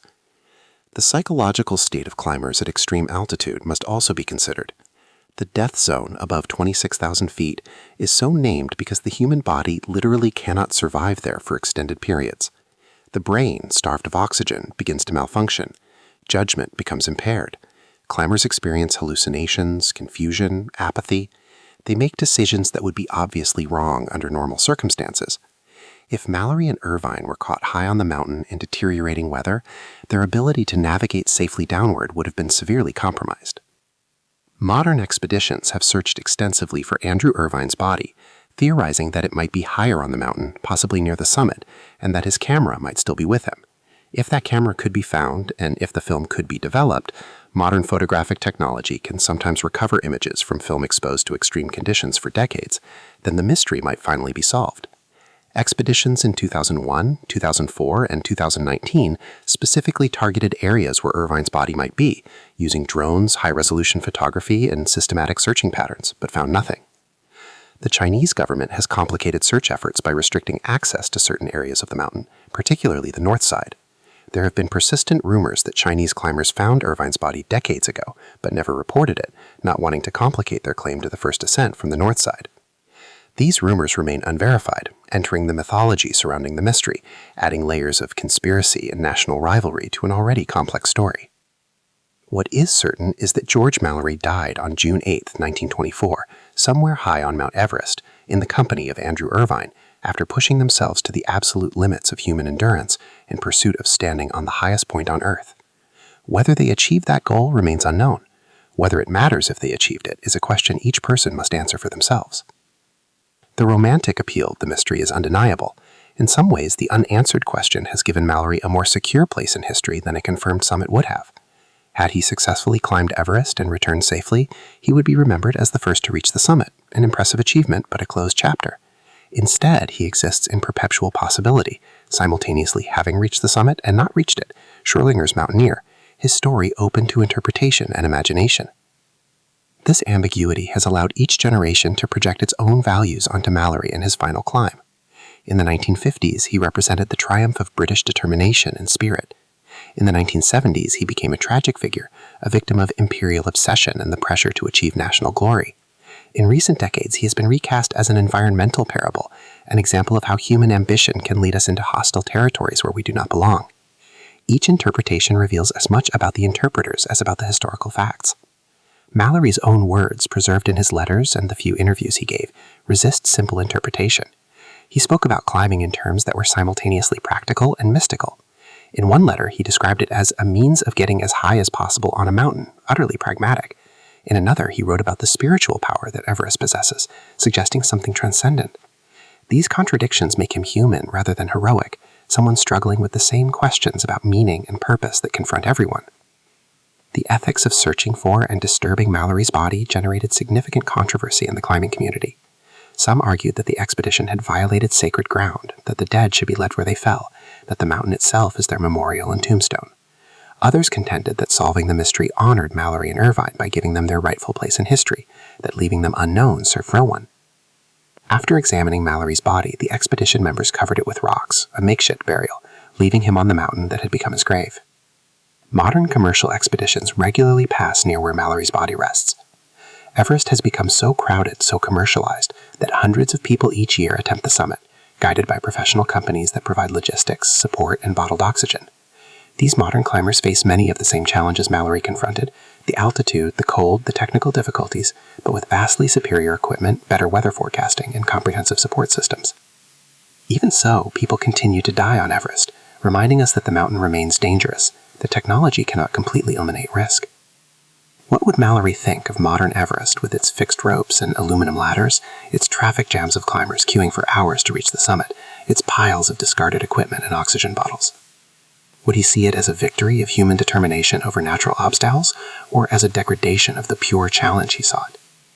His writings suggest he valued difficulty for its own sake, that the point was not just reaching the summit, but doing so in a style that tested human limits.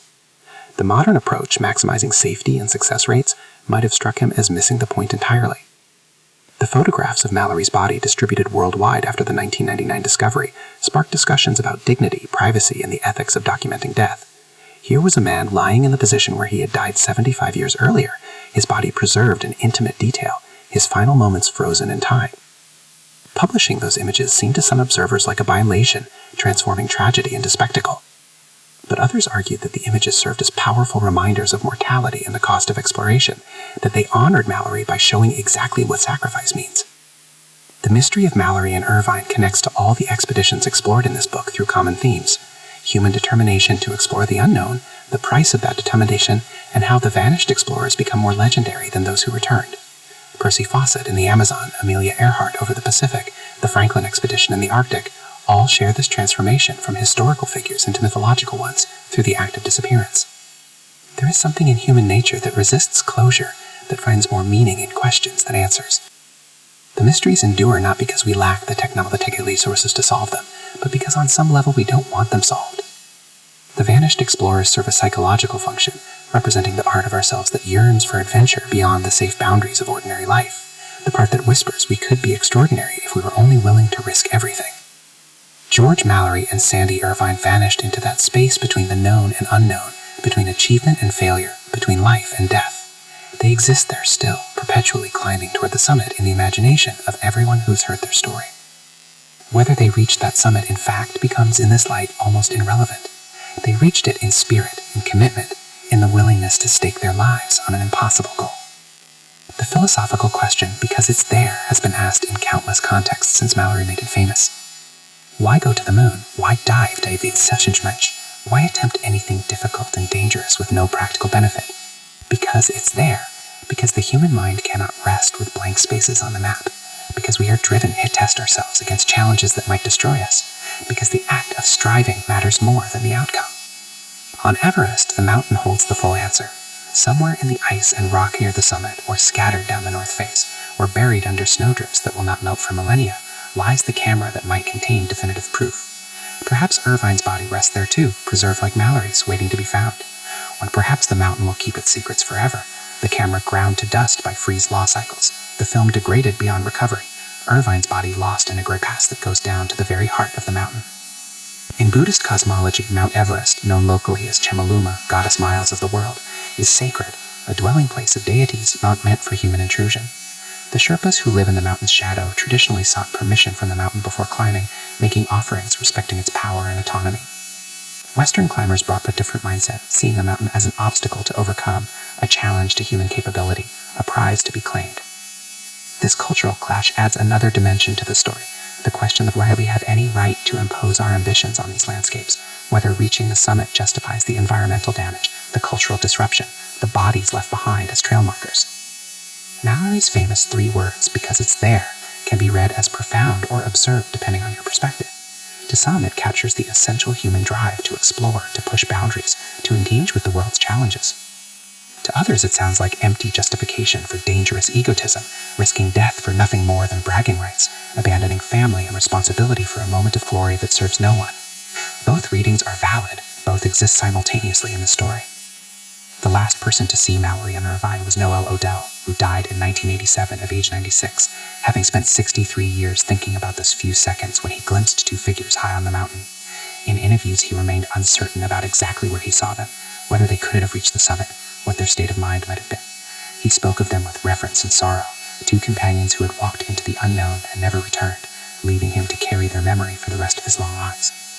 The 1999 expedition left Mallory where they found him, but they took samples of his clothing and equipment for analysis, and they removed some personal effects that were returned to his family.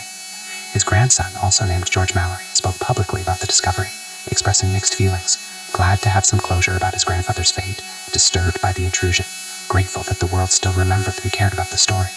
The family had lived with the mystery for 75 years. Solving it meant losing something as well as gaining it. Mount Everest continues to attract climbers from around the world, each with their own reasons for attempting the summit. Some seek fame, others personal challenge, some professional achievement, others spiritual enlightenment. The mountain does not judge their motivations. It simply exists, presenting the same brutal challenges to everyone equally. Modern climbers report feeling the presence of those who died there, a sense that the mountain remembers everyone who has struggled up its slopes, that Mallory, Irvine, and all the others who never returned are somehow still there, part of the mountain's consciousness. The technology exists now to make a comprehensive high-resolution survey of the entire